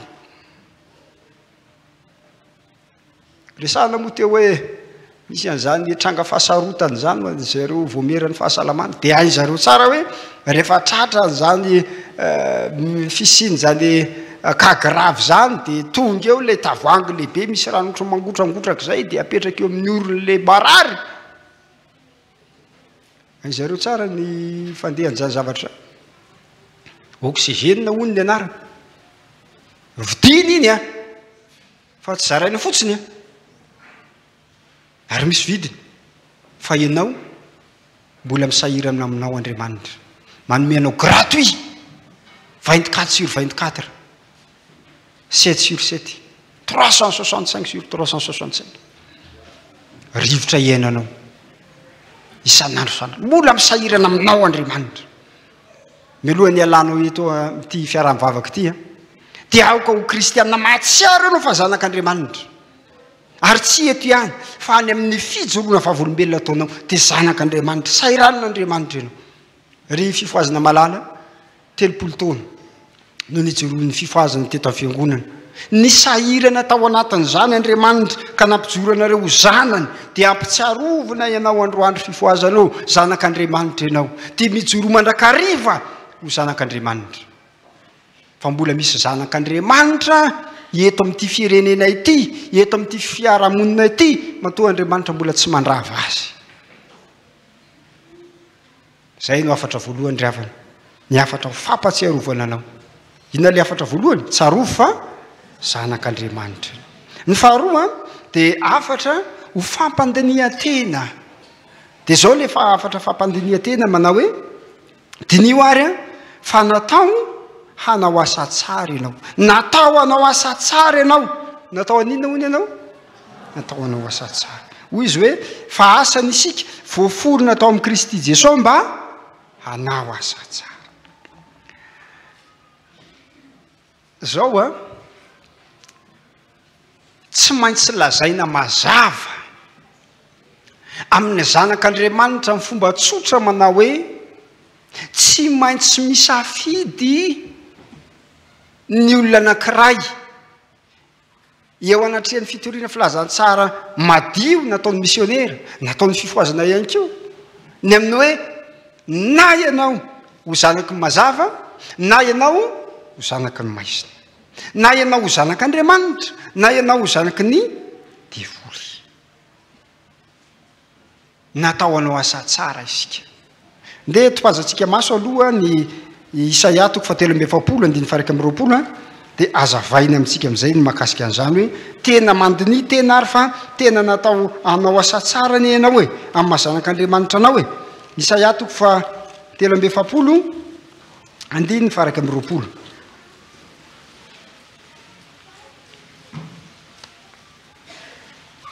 Isaia 3:7 andiny faraka amin'ny 20 amin'ny anaran'i Jesosy manao hoe izao olona noforoniko ho ahy izao no anambara ny fiderana.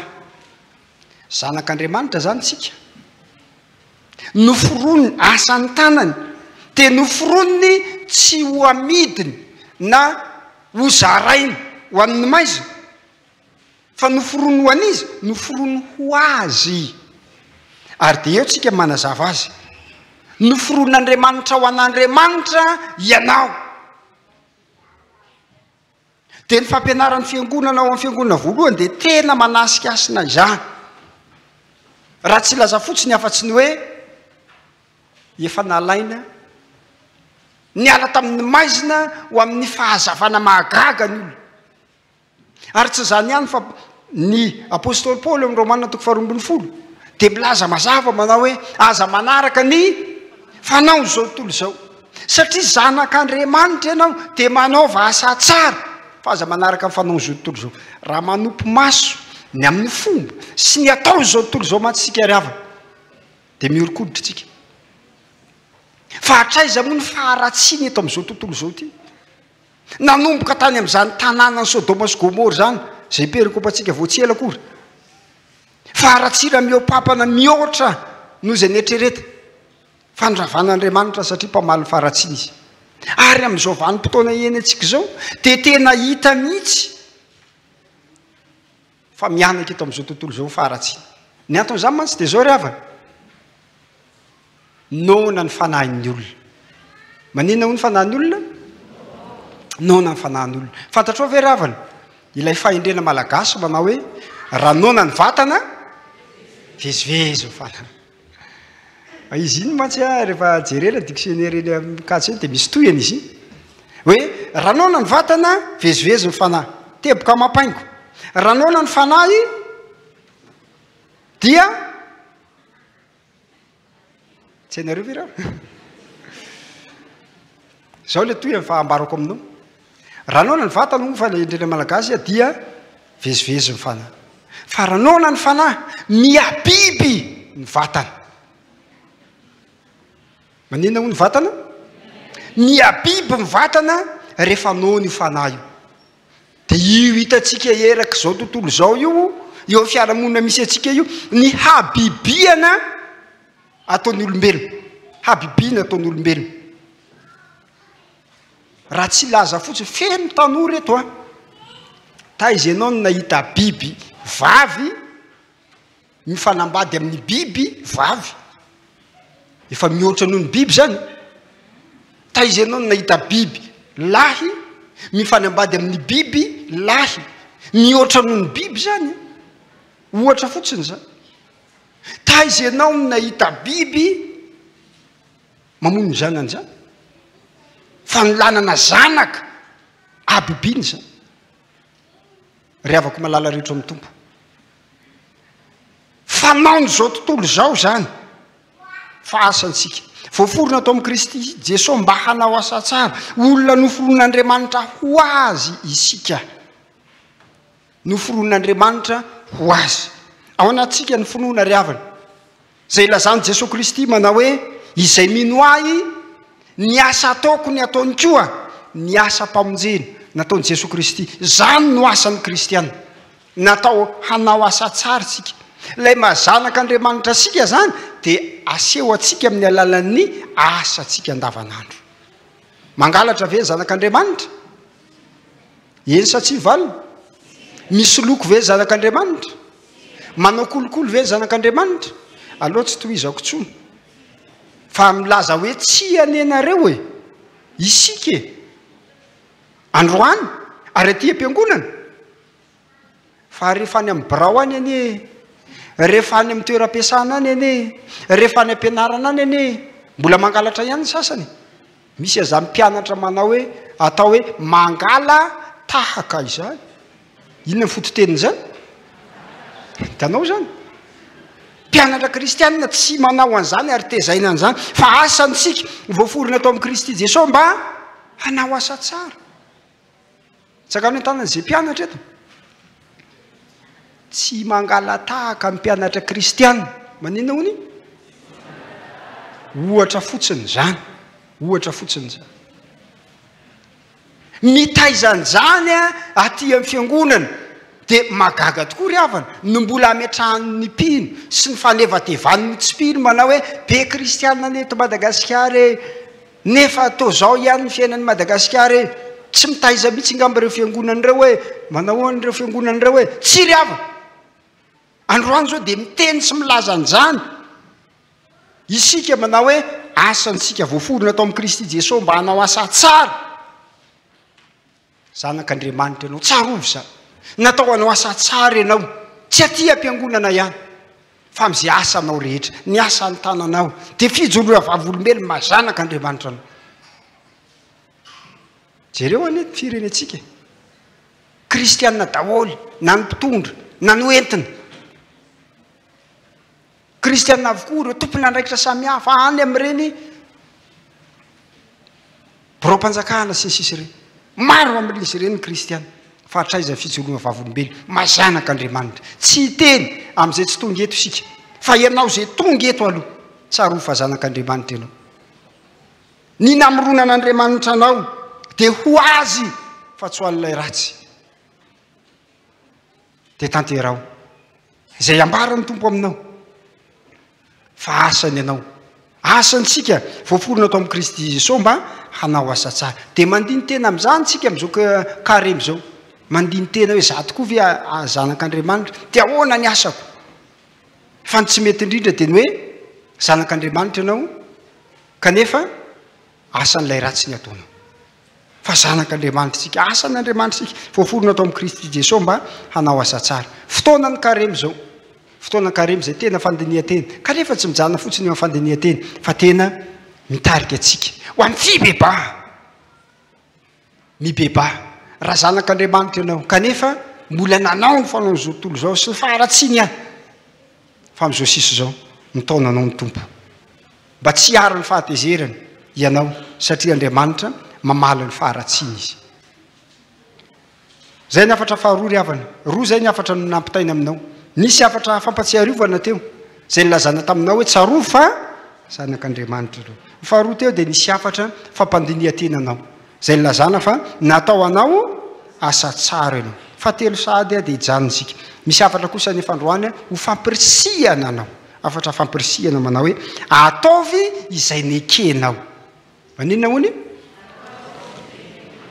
tanterao ny fanomponao Timoty faharoa toko fahefatra ka ny andininy fahadimy io ndray dia tsy afaka misaraka ny andininy manontolo Timoty faharoa toko fahefatra andininy fahadimy dia ary mba jerentsika izany andiny soratra masiny izany andininy fahatelo fahefatra ary andininy fahadimy no mifandray ao anatin'io andiny soratra masiny Timoty faharoa toko fahefatra andiny fahatelo fahefatra ary andiny fahadimy vakina amin'ny anaran'i Jesosy fa avy ny andro izay tsy azaka ny olona ny fampianarana tsy misy kilemy fa angidihidy sofina izy dia amory mpampianatra ho azy araka ny filany ary hampiala ny sofiny amin'ny teny marina tokoa izy ka ivily ho amin'ny anganongano fa ianao kosa mahonona tena amin'ny zavatra rehetra ny areta fahoriana ataovy ny asan'ny evanjelistra tanterao ny fanomponao Paoly apôstôly ihany no mampianatra any Timoty i Timoty zay tovolahy anankiray tena nazoto tamin'ny fanompona tovolahy anankiray zay tsy nanam-po anankinana andraikitra lehibe ny amin'ny fitoriana filazantsara raha tianareo ny amin'ny fitondrana ny fiangonana tsy tao an-tsainy Timoty velively zany hoe andimby any Paoly apôstôly amin'ny asa fitoriana filazantsara izy hitany tsara mantsy ny hamafiny zany atao hoe mitory filazantsara zany fatany tsara ny fisin'ireo olona zay manam-pahaizana amin'ny family voliana sain'olona fatantsara ny fisin'ireo manam-pahaizana izay mitondra fampianarana mifanohitra amin'ny filazantsara zay torin'ireo dia eto Paoly apôstôly milaza aminy hoe eny ary tsy eo fa ianao no tendreny saingy zao aza matahotra ianao misy amin'ireo olona ireo mitondra fampianarana fahafa tsy tiany ny fampianarana zay entinao mangidy hity sofiny izy te hiala amin'izany dia anangana mpampianatra hafa izy fa ianao kosa zay zany le temin'ny andiny fadimy fa ianao kosa dia lazainy eo le ambara inona tiana ampitaina amin'izany ry avy misy karazan'olona hafahafa eto amin'izao tontolo zao tsy tia filazantsara manenjika amin'ny fiangonana manenjika amin'ny mpanompon'Andriamanitra misy zany sa tsy misy fa ianao kosa tanterao ny fanomponao dia tena teny fampirisihana tamin'ny Timoty zao ataony Paoly apôstôly zao hoe ianao tanterao zay nekenao ka le nekenao tsy hoe anara-diay amin'izay alehako fotsiny ihany akory ilay nekenao tsy hoe iaino zay filazantsara toriko fotsiny akory ilay nekenao tsy hoe hijery ny fifanandrinako amin'ireo mpampianatra diso ireo fotsiny akory fa an'izay nekenao dia ny hoe Jesosy Kristy ny nekenao Jesosy Kristy ilay mampianatra nefa koa Jesosy Kristy tsy nampianatra ny apôstôly fotsiny hafa rehefa niakatra ny an-danitra izy dia naniraka an'ireo apôstôly ireo ry avako malala rehetra ny tompo matoa zany ny olona anankiray nanaky anara-dian'io Jesosy Kristy io dia tsy niainy azy fotsiny akory tsy ny hijery azy fotsiny akory fa amin'ny fotoan'andro izay nofidiny Jesosy Kristy dia lazay amin'ny Jaona 5:10 zay tenin'Andriamanitra itsika tsara manao hoe tsy anareo no nifidy fa izao no nifidy anareo ka nanendry anareo mba handesy amoa ary aretany vokatrareo dikan'izany dia zao io fanarahana ny Jesosy Kristy io fahalorantenanao amin'ny maha-kristianina io tsy mijanona fotsiny amin'ilay hoe tonga ty am-piangonana ianao dia manaiky an'i Jesosy Kristy ho tompo sy mamonjy dia mijanona eo fa misy asa ny rahana anao asa raha mba malaza ty aminareo zany hoe kristianina tsotra zany fa ny amin'ny fiangonana sasany hono misy an'izany inona ny sampana misy anao amin'ny fiangonana za kristianina tsotra aty oa tsisy an'izany fa any amin'ny fiangonana sasany ary tsy tokony isy an'izany ao anatin'ny fiangonana satria ny mino an' Jesosy Kristy dia tsy mijery sy miaino azy fotsiny fa tsy maintsy raha dia ampirisihany ianao androany tanterao zay nekenao raha mpandray fanasany tompo fotsiny anehanao raha mpandray fanasany tompo fotsiny dia efa misy asa fanompona miandry anao zao ma tsy mifanekena nataonao tamin'ny mampandray fanasany tompo eto anatrehan'Andriamanitra sy fiangonana zao dia manaiky masina somi fa Jesosy Kristy no tompo sy mpamonjy avovelany eloko ary azoko ny ekeko ny hotia sy hanompo azy ka le fanomponan'i Jesosy Kristy tsy le hoe miala ny an-trano ianao dia tonga aty dia mipetraka dia tonga ny akatoka dia eo dia tonga fandraisana dia mihinana dia misotro dia mody tsy zay le fanompona fa tanterao ny fanomponanao ny fanompoanao tsy zany fotsiny ihany fa ny fijoroanao vavolombelona tanterao ny asan'ny evanjelistra dia io ambony hoe misy olona mangididy sofina misy olona tahaka izao fa ianao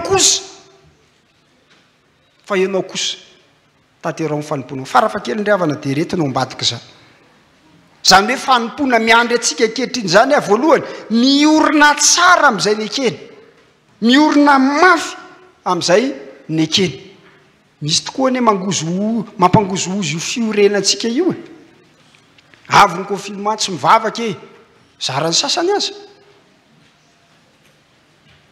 ho atsika mpiandry avy ny corona tsy manao asa sy fampaherezana hony zarany mpiandry sasany azy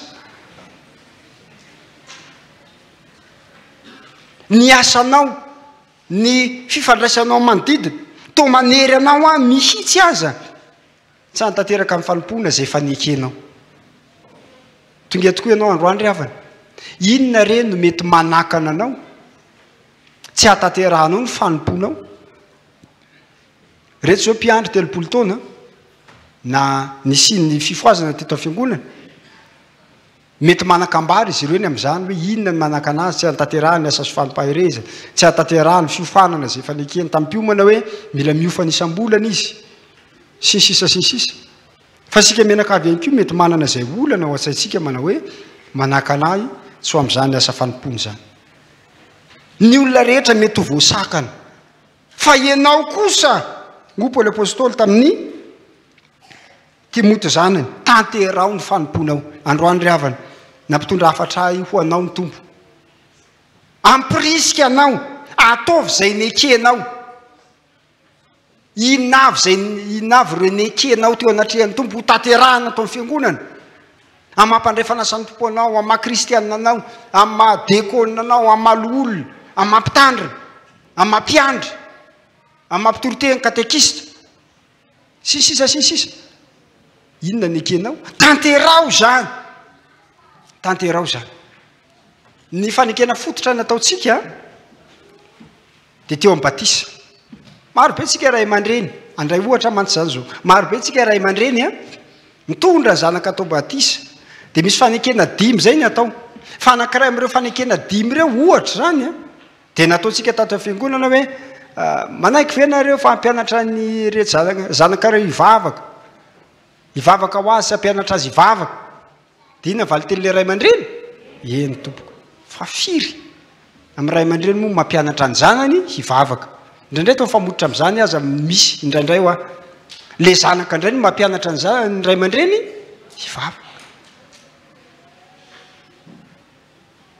fa mifampiarana an'izany eny de tena zany mihitsy io ataon'ny sekola lahady io ao an-trano ao ampianaritsika ray aman-dreny mivavaka ny zaza andeha tsika ivavaka avereno zay ataoko jesosy io ta io zahay ohatroatra zany ohatra fotsiny zany lazaiko aminao zany nekentsika ray aman-dreny ny ampianatra ny zanakitsika mivavaka fa rehefa tsy ampianarinao mivavaka io zanako io de azagaga raha zavatra hafa no ainy jereo nefa tsy nisy ray aman-dreny nampianatra zany nyteny ratsy zany raha tsy hoe ray aman-dreny tena hafa mihitsy de manontany tenytsika ray aman-dreny taizany nahaizan'io zanako io ny teny ratsy ianao nefa tsy nampianatra azy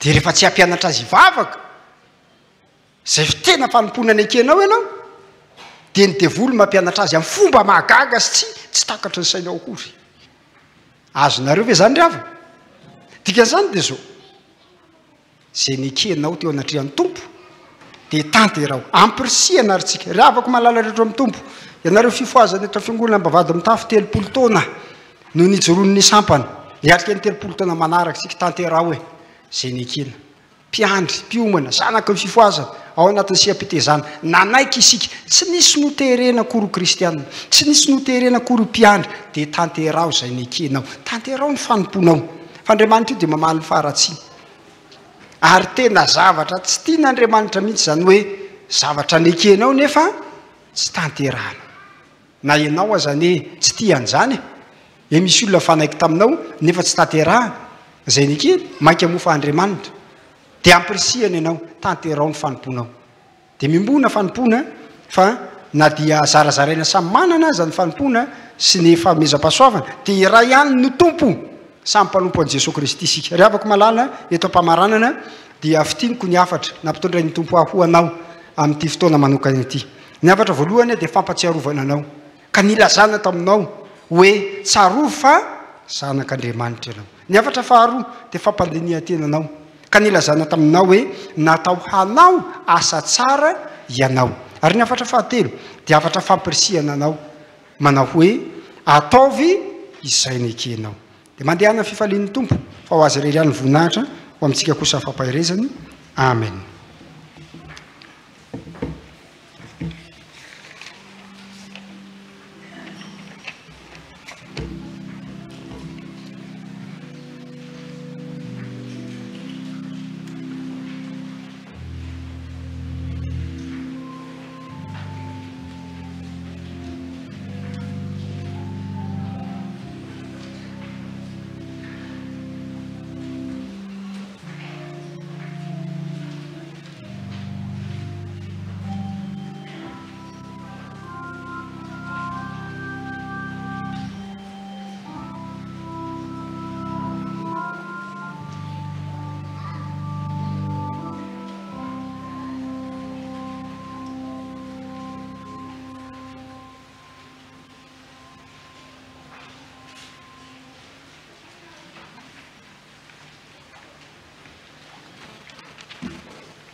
iombona ao amin'ny vavaka fangatahana isika riavana.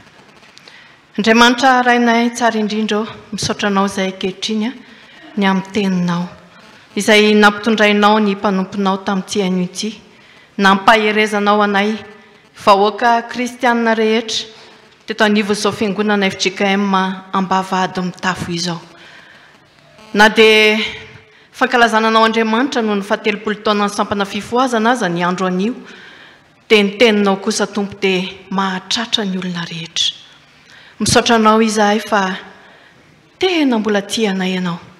Tianay ianao ka mananatra anay, mampahatsiaro anay fa zanakao Andriamanitra izahay.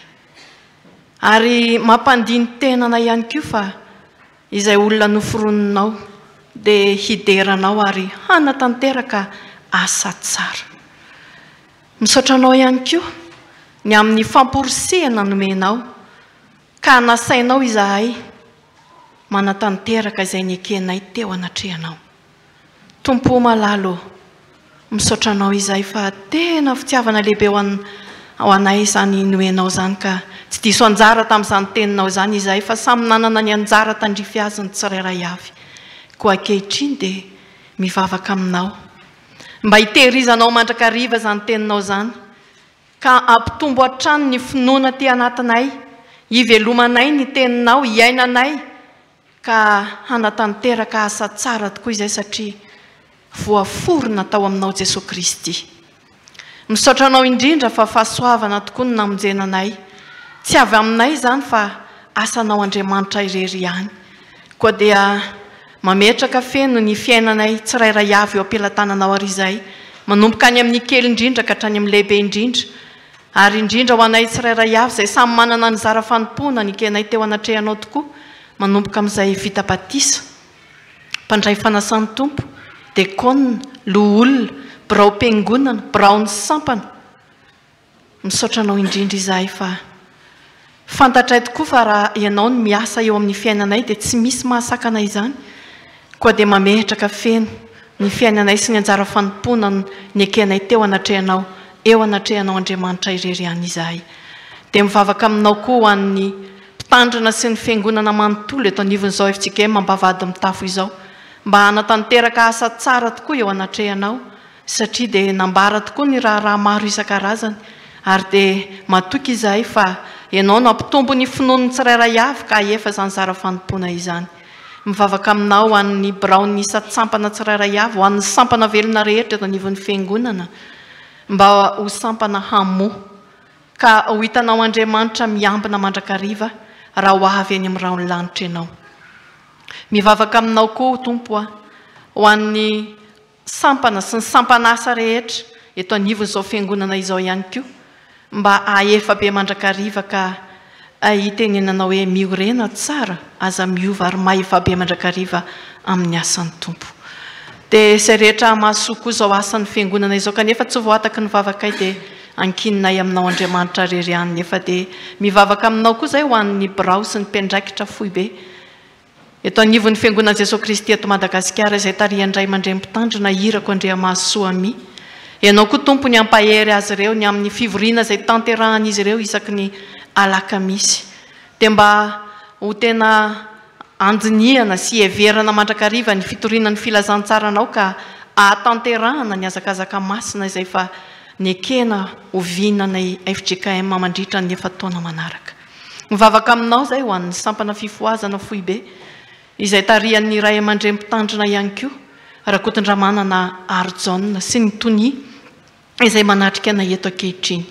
Tsy mora ary tsy kely ny asa izay tanterahana izany sampana fifoazana fohy be izany, nefa dia nomenao baiko ihany koa izahay ny amin'ny hoe mifoaza tsara, miorena tsara. Dia mba hatanteraka izany vina izany koa izay tompo indrindra ao anatin'izao fankalazana ny faha-efapolo taona ny joron'ny sampana fifoazana izao. Mampahereza ny tsirairay avy tompo, indrindra ny filoha izay hitanao sy mianjanja eo anatrehanao ny amin'ny tsy fahasalamany, ianao Andriamanitra no anendry loharanona retana rehetra ka apodin'ny fahasalamany mba hahafahany manefa izany adidy masina efa niekeny teo anatrehanao izany. Izany vavaka izany tompo dia iombonanay, ampiraisinay feo amin'ilay fanampianarinao Jesosy Kristy anay manao hoe: Rainay eo izay any an-danitra, mamasinina ny eny anaranao ho tonga ny eny fanjakanao atao aneny sitraponao ety an-tany ho tahaka ny eny an-danitra omeo anay nio ny any sahaza ao anay ary mamelany elokay tahaka namelanay izay meloka taminy ary aiza mitondra anay amin'ny fakapanahy manafahanay amin'ny ratsy anao amin'ny fanjakana sy ny hery ary ny voninahitra mandrakizay amen. Dia tonga eo amin'ny fotoana izay anatanterahana ny asa vavolombelona isika riavana izay tarihan'ny ray aman-drenitsika dia ny tonian'ny sampana fifoazana fohy be. Mialohan'ny anatanterahana izany dia ataon'ny sampana fifoazana eto amin'ny efitsika mampavady mitafo ny hira faneva.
dia tonga amin'izao fotoana ny asa vavolombelo izao sika riavana anamariana tokoa eto anatrehan'Andriamanitra sy sika fiangonana fa nankalazaina androany ny fahatelopolo taona ny sampana fifoazana dia manasa mpitiavana ary ny filoha sy ny birao iara-itsangana ety aloha ety miaraka amin'ny tenanay.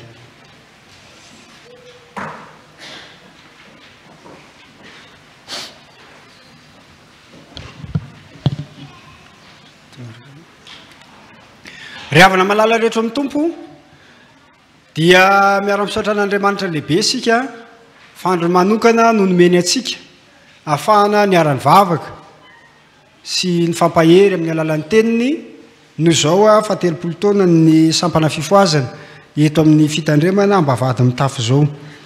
Tsy vitsy ny fiangonana tokoa indray nihira tamintsika amin'ity taona ity no ankalaza ny fa 30 taonany zany hoe niarany forona tamintsika tamin'ny taona 2019 dia misaotra ny tompontsika raha afaka mandateraka zany fotoana manokana zany arabaina ny mpitandrina sy ny fiangonana ary sampana fifoazana mahitratra zany fotoana manokana zany dia zao omena ny filoha sampana fifoazana ny fitondrana ny raharaha anomezana fankasitrahana ireo olona manokana tao anatiny zany 30 taona izany.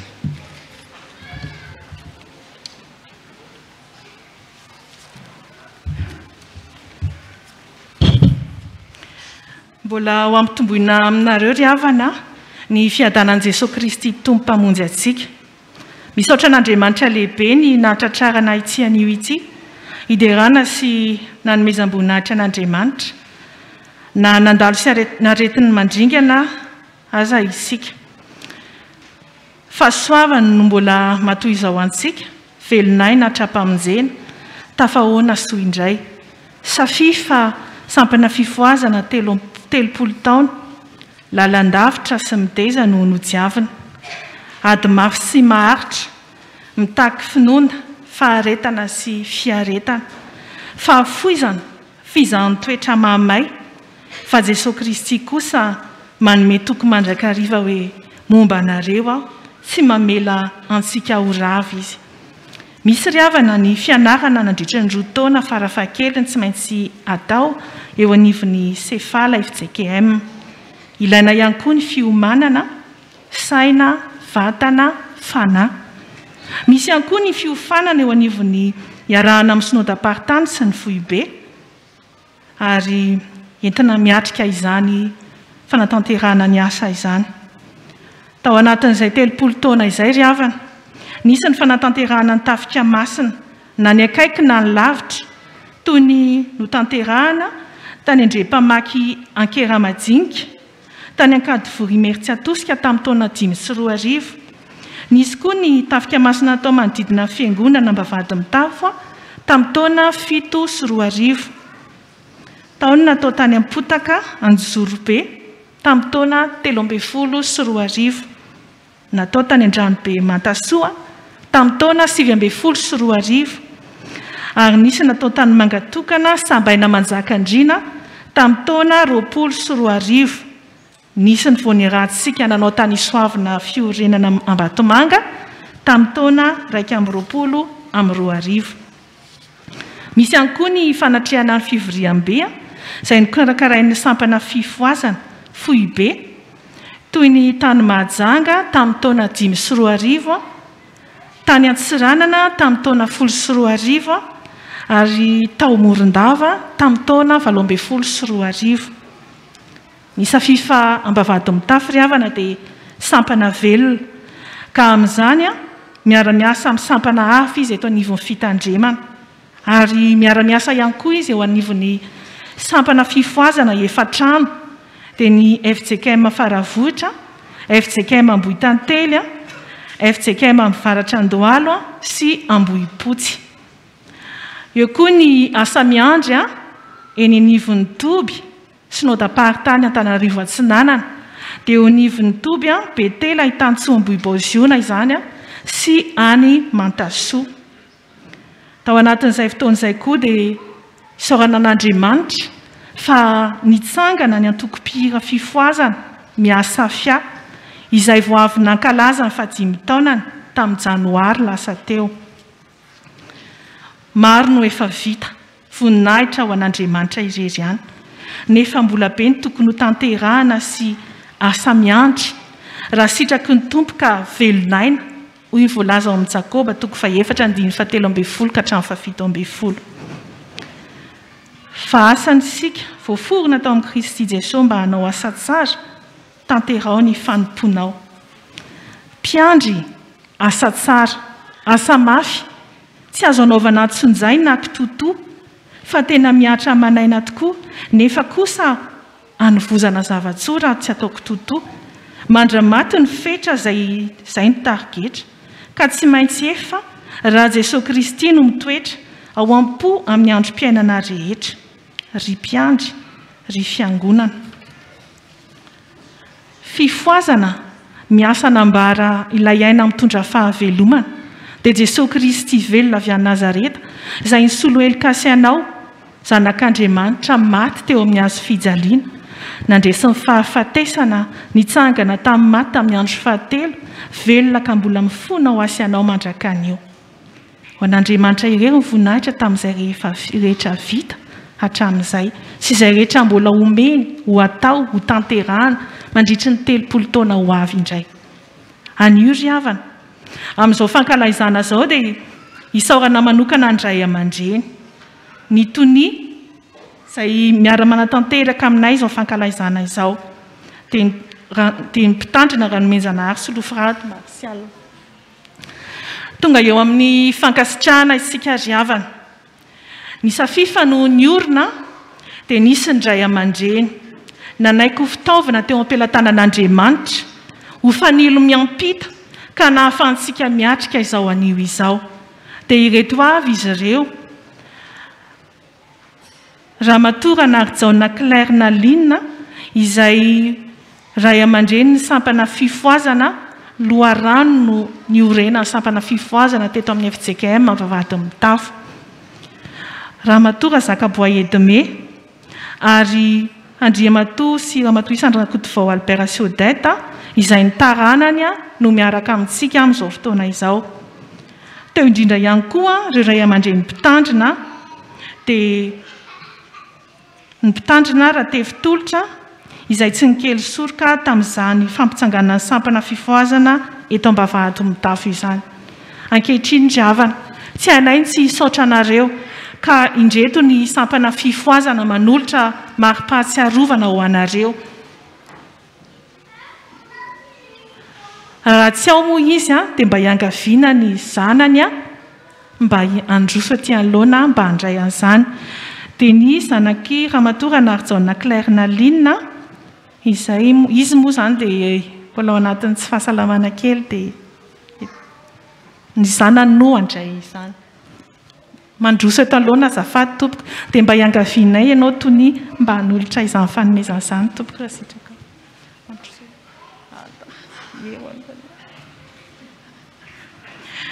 Dia ny zanaky Ramatoa Zakaboaye Edme, ny zanaky Rakotovao Albert sy Odette tompoko azafady.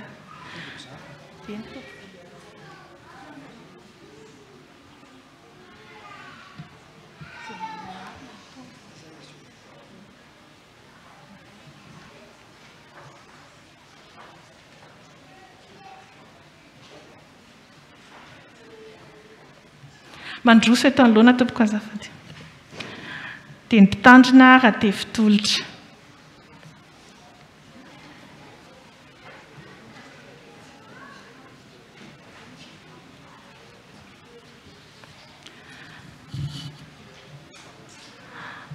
Ho an'ny Ramatoa Narjaona Claire Naline.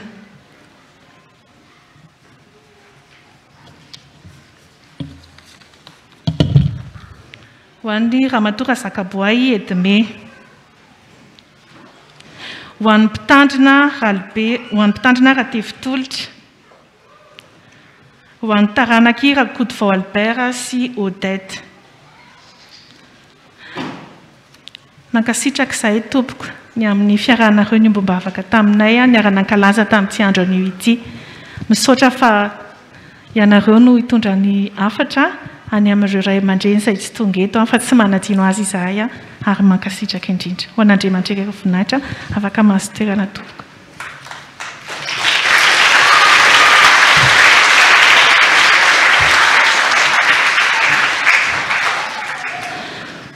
Fa izao an'io izao koa ry havana dia tsy tanteraka izao fankalazana izao fa teo ny nanolotra ny talentany a tamin'ny famoronana ny Rafaneva dia raha matotahina angatanay ianao mba hitsangana eto dia ny Brao a ny vice présidente ny Safifa no hanolotra izany.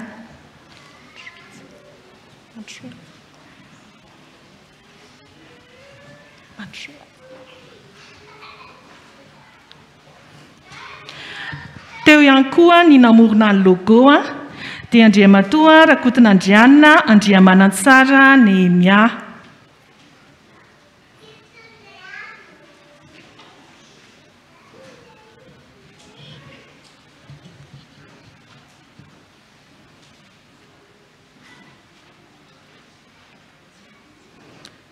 Misaotra anareo zahay izy mianatamianaka tamin'ny niarahanareo ny nandray anjara tamin'ny fanatanterahana izao fankalazana izao. Andriamanitra tompon'ny fiadanana ne ampitoetra ny fiadanana aminareo ary anome anareo ampitombo ao aminareo ny talenta sy ny fanomezam-pahasoavana izay efa nampitoeriny aminareo. Mankasitraka tompoko.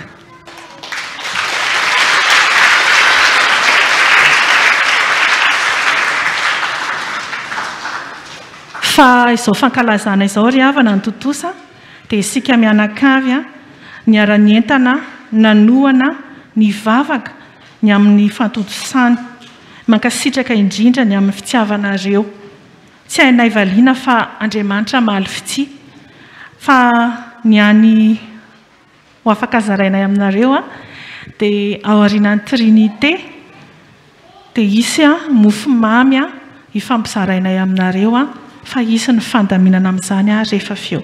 Mankasitraka indrindra tompo ho an'Andriamanitra irery ny voninahitra.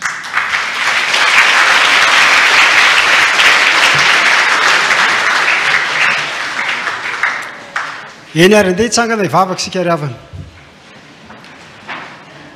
Andriamanitra ray zanakary fanahy masino 30 taona nijoroana ny sampana fifoazana eto ambavady mitafo dia noho ianao eny noho ianao rery ihany misaotra anao zahay izao hetsika izao ny azony atao dia no fitaria fanahy masina ary ireo mpanomponao Andriamanitra izay niasa sy misofotra ianao amaly fity ireto taranaka izay handimby hanohy indray ny 30 taona manaraka dia mba fahasoavanao satria asanao zahay no forona atao amin'i Jesosy Kristy zanakao no tendrenao sy apirisianao mba hanao asa tsara ka indreto izay tompo vonina antanteraka ny fanomponay dia ho anao nidera sy nilaza ary voninahitra ny amin'ny atrehana izao 30 taona manaraka izao amin'ny anaranao Jesosy amen. Mahazo toerana ry havana dia anterina ny fisaoran'Andriamanitra ny fobe fifoazana dia miarahaba ny sampana fifoazana eto ambavady mitafo no izao faha 30 taona izao mirary koa raha mirary ny aombiazana ny amin'ny 30 taona manaraka dia ho azy rery ihany ny voninahitra amintsika kosa fahasoavana amen.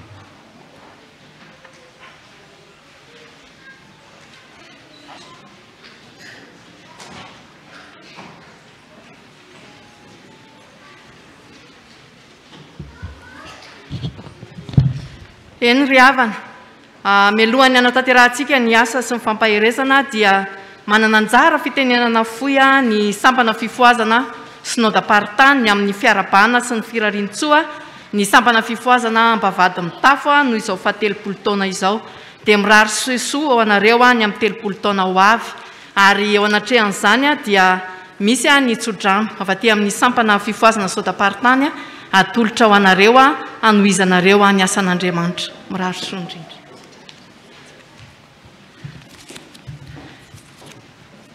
Eo am-piomana ny mpanompon'Andriamanitra anatanteraka ny asa sy fampaherezana dia tanterahantsika ny hira fifoazana 320 mitsimboka eo an-tanimbolinao ray rehefa tafapetraka amin'ny toerany avy a ny mpiandry a dia atsahatritsika ny hira.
Vaotsika tompo rehefa tompo misaotanao no mifahatanterahana izao fotoana izao azona manao ny azy sady fampaherezana amin'ny vahoakanao ko mamelany izy ireo amin'ny fahatanterahana rehetra ka mba hita raha mivelona izay mangetahentana marina tokoa ho vakiana ny teny fahefana eto manorina izao asa masina izao mifanahy masina ny asa ao anatin'ny teny mba ahitana zava-mahagaga indray ao amin'ny andro an'ity amin'ny anaran'i Jesosy tompony nanaovanay izany vavaka izany. Amen.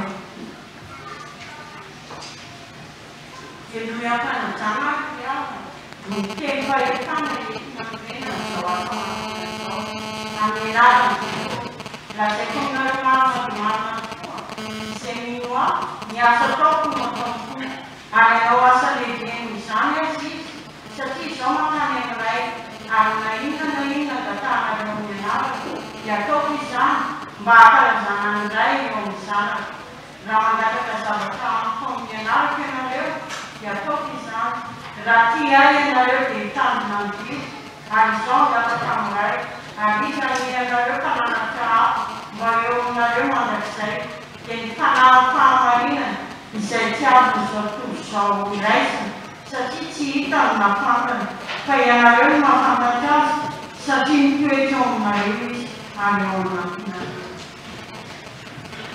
Alisan Mariana in suatu soya nayo kapituli tidak samsara mengenai saya bisa batisan musuze pada saya pintu edui Arisopa mataram zona narakasenin amoga demia menakis tenham teza tubulais Angelina Lantis Arna Jesus sabamafatas e champagne nazizan a metade na namarais que sika na igreja ary Jesosy tompo rehefa nitety dia nampikana ao any an-danitra ka nipetraka eo ankavanan'Andriamanitra fa izy ireo kosa dia lasa ka nitoteny eny tontolo eny ary mitompo niala ny asa taminy ka nanamarina nitety tamin'ny famantarana izay vazy. Lazaiko aminareo marina tokoa na inona fehezinareo ety ambony tany dia ho fehezina ny an-danitra ary na inona vahanareo ety ambony tany dia ho vahana ny an-danitra. Ary lazaiko aminareo koa raha misy moa aminareo mifanaiky ety ambony tany na amin'inona ka hangataka izany dia ho azona avy amin'ilay izay any an-danitra izany. Fa na aiza mandronandrona telo amin'ny anarako dia hovoany ao. Ary indray Jesosy tamin'ny fiadanana ho anareo tahaka ny nanorano iray aho manorano anareo. Ary rehefa nilaza izany dia nanisy fotonainy ka hoy izy taminy raisy ny fanahy masina naelok'izy no atenanareo dia voavely izany. Ary naniza kosa tsy atenanareo dia tsy voavely izany.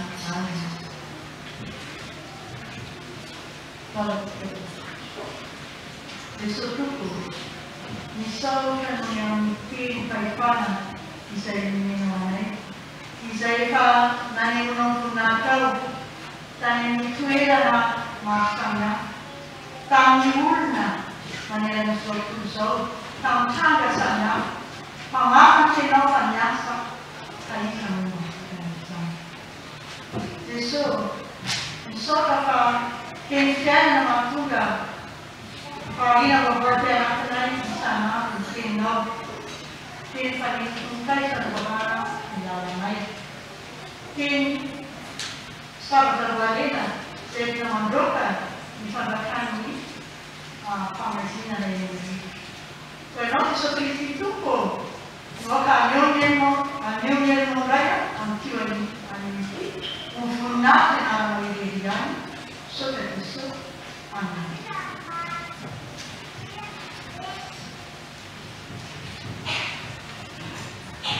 Mengajar sesuatu mana kita berada sedikit, bergumpul dan sejanin. Dan itu bentuk petaka-petaka. Anda masa bela tu pai pada kita anda masa setiap tahun. Mengajar sesuatu tidak siapa orang itu setan. Jangan mengajar sesuatu itu. Wait kita itu simpul bergerak, belajar, kita sangat-sangat. Tebut pamsag, tebut pamukka, pamukka kita. Wait bersama kita.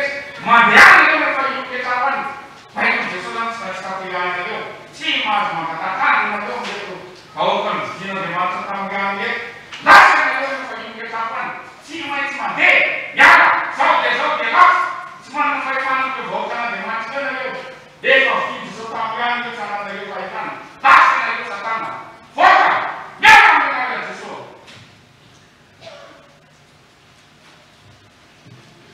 Yesus tumpu. Dia tu fokan manisnya punya tu macam ni kasih kaya. Nanti nak tahu kamu aku tidak loras. Mampu ambil fokan orang semacam bisa kita kita bisa untuk tahu.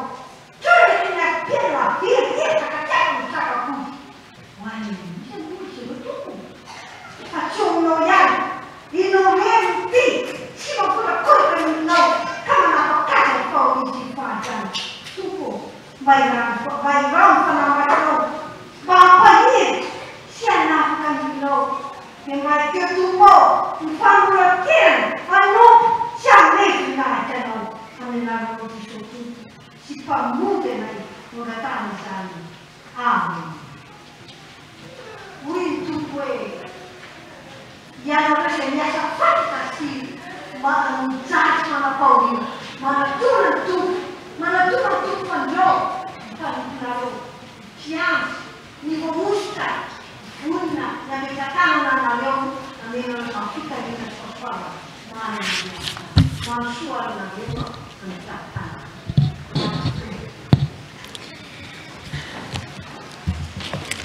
Nira dimapolo sy dimanjato nataontsika ao anatin'izany fanantonantsika ny mpanompon'Andriamanitra izany ry tompo ny tanomaina ny itoerako midina rery andonaina ho ao anatiko.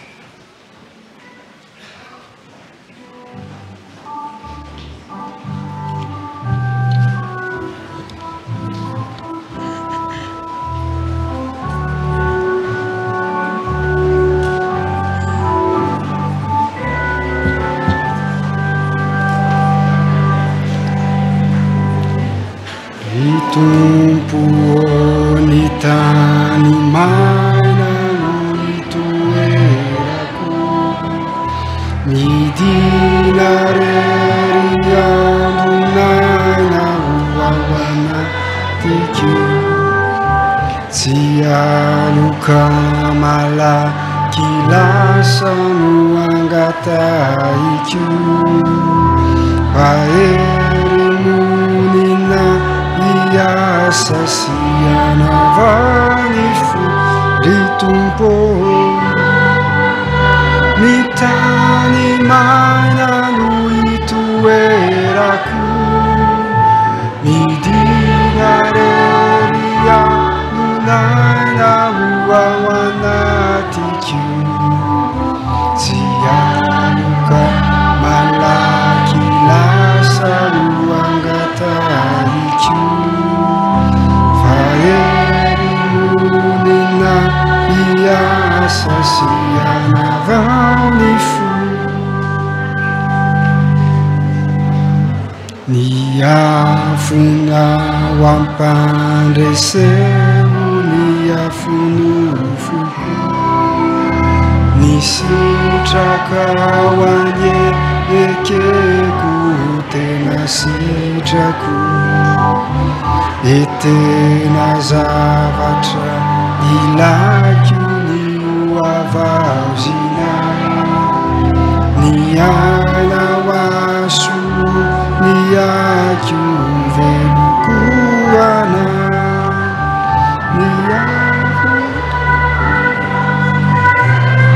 ny afonofoko ny sitraka ho anye ekeko tena sitrako etena zavatra ilako ny oavaozina nahoaso ny ako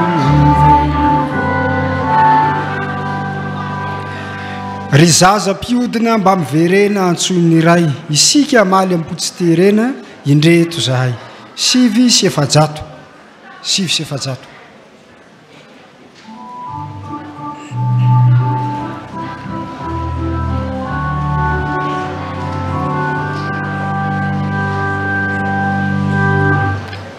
zaza-piodina mba miverena antsony ray isika amaly ampotsiterena indreto izay miaiky maratsy maratra ny sitrano izay sitrano izay fa simba ny toetra sitrano izay fa simba ny toetra indrisina notaka mendrika sy very izay ny razana diana nompony matokana rainay iray onjereo ka dia onjero mbao zanakao mbao zanakao zahay mitanondretriza mbao zanakao zahay mitanondretriza sitraliko ny fielorana reoriza nakoa tsy ampanjomoniko aminay nitavakoko izany hirena ao amponay faraye mampionona faraye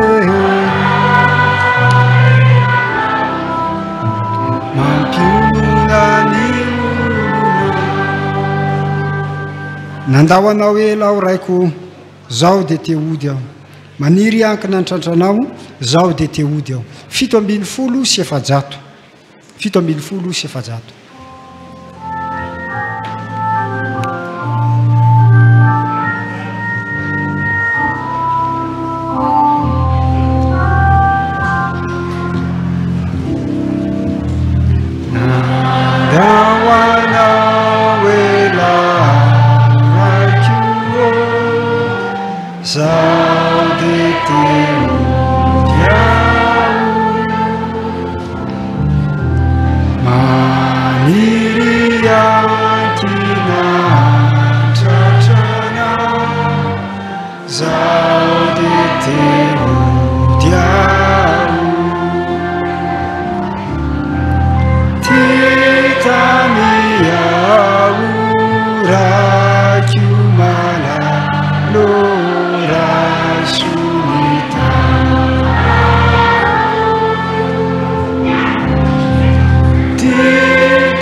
Zaudete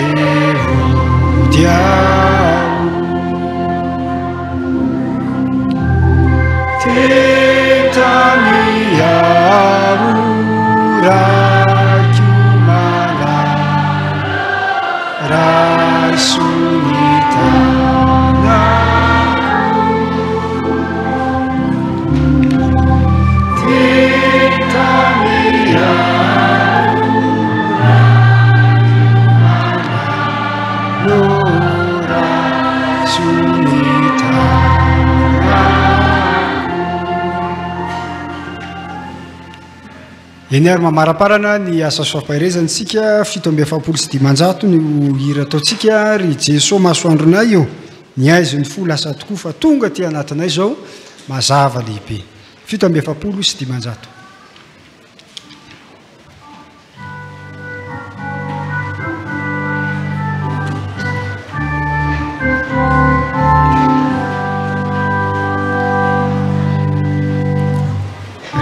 Jesu masoandronayo aizy fo lasa toko fatonga ty anatinay iza mazava lehibe Jesu soa lehibe Nunetina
Ataon'Andriamanitra no hangina ka tsisy saotranao maneho izao fahasoava-lehibe nomenao ny olonao zao.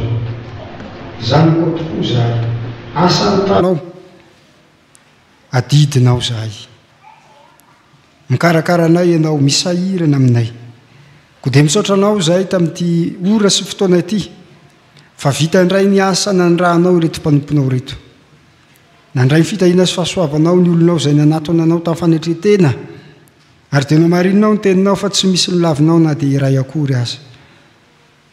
Nomenao famelan-keloka ny tsirairay avy, nomenao ny fampalantenana fanomezan-toko fa handray tanana no aviny ianao, ary omenao azy ny hery fanainao masina hampahery azy amin'ny teny sy ny asa tsara rehetra, satria asanao zahay nyforononao to amin'i Jesosy Kristy zanakao mba hanao asa tsara, dia nomenao anay fanay masina hampahery anay, hampirisika anay, hataterahanay ny fanomponay. Dia voly sisa tana fahavalo tsy manan-kery amin'ireto olonao no ny fahazavanao Jesosy Kristy eo aminy. Dia aperaka feno am-pialantananao ary ny fiainany tsirairay avy, fiainany isan-tokantrano isam-baravarana, ny fiainan'ny fiangonana sy ny firenena. Matoky anao zay ry Jesosy Kristy lohan'ny mpiandro fa ho eo anay mandrakariva ianao araka ny teninao, dia ho anao ny tera sy laza ary voninahitra. Ny anaranao Jesosy, amen. Ho antsika izay niatrika ity fahatelopolo taona ny sampana fifoazana ity, indrindra koa fa nandray ny asa sy famparezana, zao no afatra tolotro ny tompo antsika manao hoe: koa ianao anaka dia aoka hiahery amin'ny fahasoavana izay eo amin'i Kristy Jesosy, ary izay zavatra efa renao tamiko teo anatrehan'ny vavolombelona maro, dia atoloro koa izay olona mahatoky izay mahay mampianatra ny sasany koa. Miara-miaritra ny mafy amiko ianao tahaka miaramila tsara ny Kristy, fa ny miaramila manafika dia tsy mba manimiko tena amin'ny raharahan' izao fiainana izao, mba ahafaly izay niantso sy ny fidiazo miaramila. Ary raha misy miezaka amin'ny filalaovana dia tsy satroana satro-boninahitra izy raha tsy manezaka araka ny lalàna, dia tanterao ny fanomponao. Amen. Irosa amin'ny famaranana ny fampovavahana ry isika.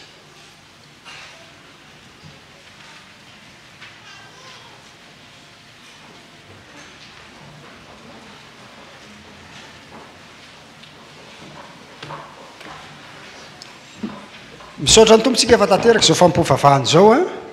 Ny hira voalahatra enina amin'ny 531 mialohan'ny tsodrano ny fahatelo aorian'izay a, aoka hitsangana ianareo ry havana. Ray koa izao misaotranao, famba no fidinao ho mpiasanao.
Aminareo ny tsodrano izay tonona somenanareo amin'ny anaran'ny tompo. jesosy kristy tompontsika sy andriamanitra araintsika izay efa tiantsika ka nanome antsika fampionana mandrakizay sy fanatenana tsara mifahasoavana izy no ampionana ny fonareo anie sy ampahery anareo amin'ny asa sy ny teny tsara rehetra ka dia andriamanitra no ahatanteraka izay rehetra tokony ho anareo araka ny areny sy amin'ny voninahitra zao amin'ny kristy jesosy amen andiny ny fahatelo mbola horantsika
vavaka mangina isaotra ny tompo aopotsika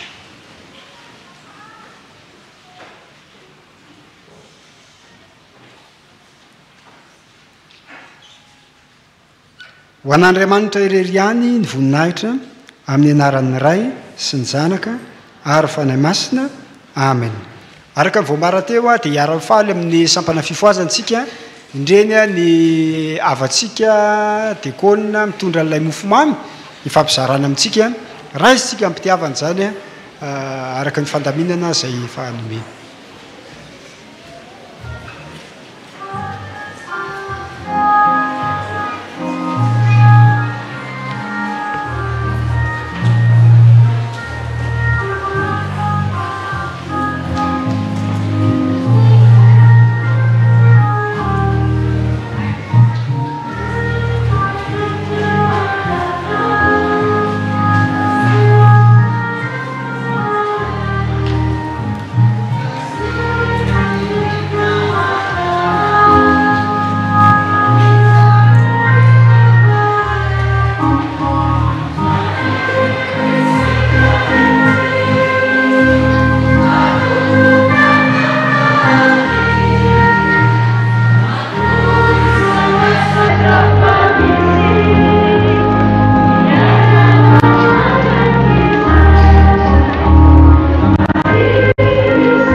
Thank you.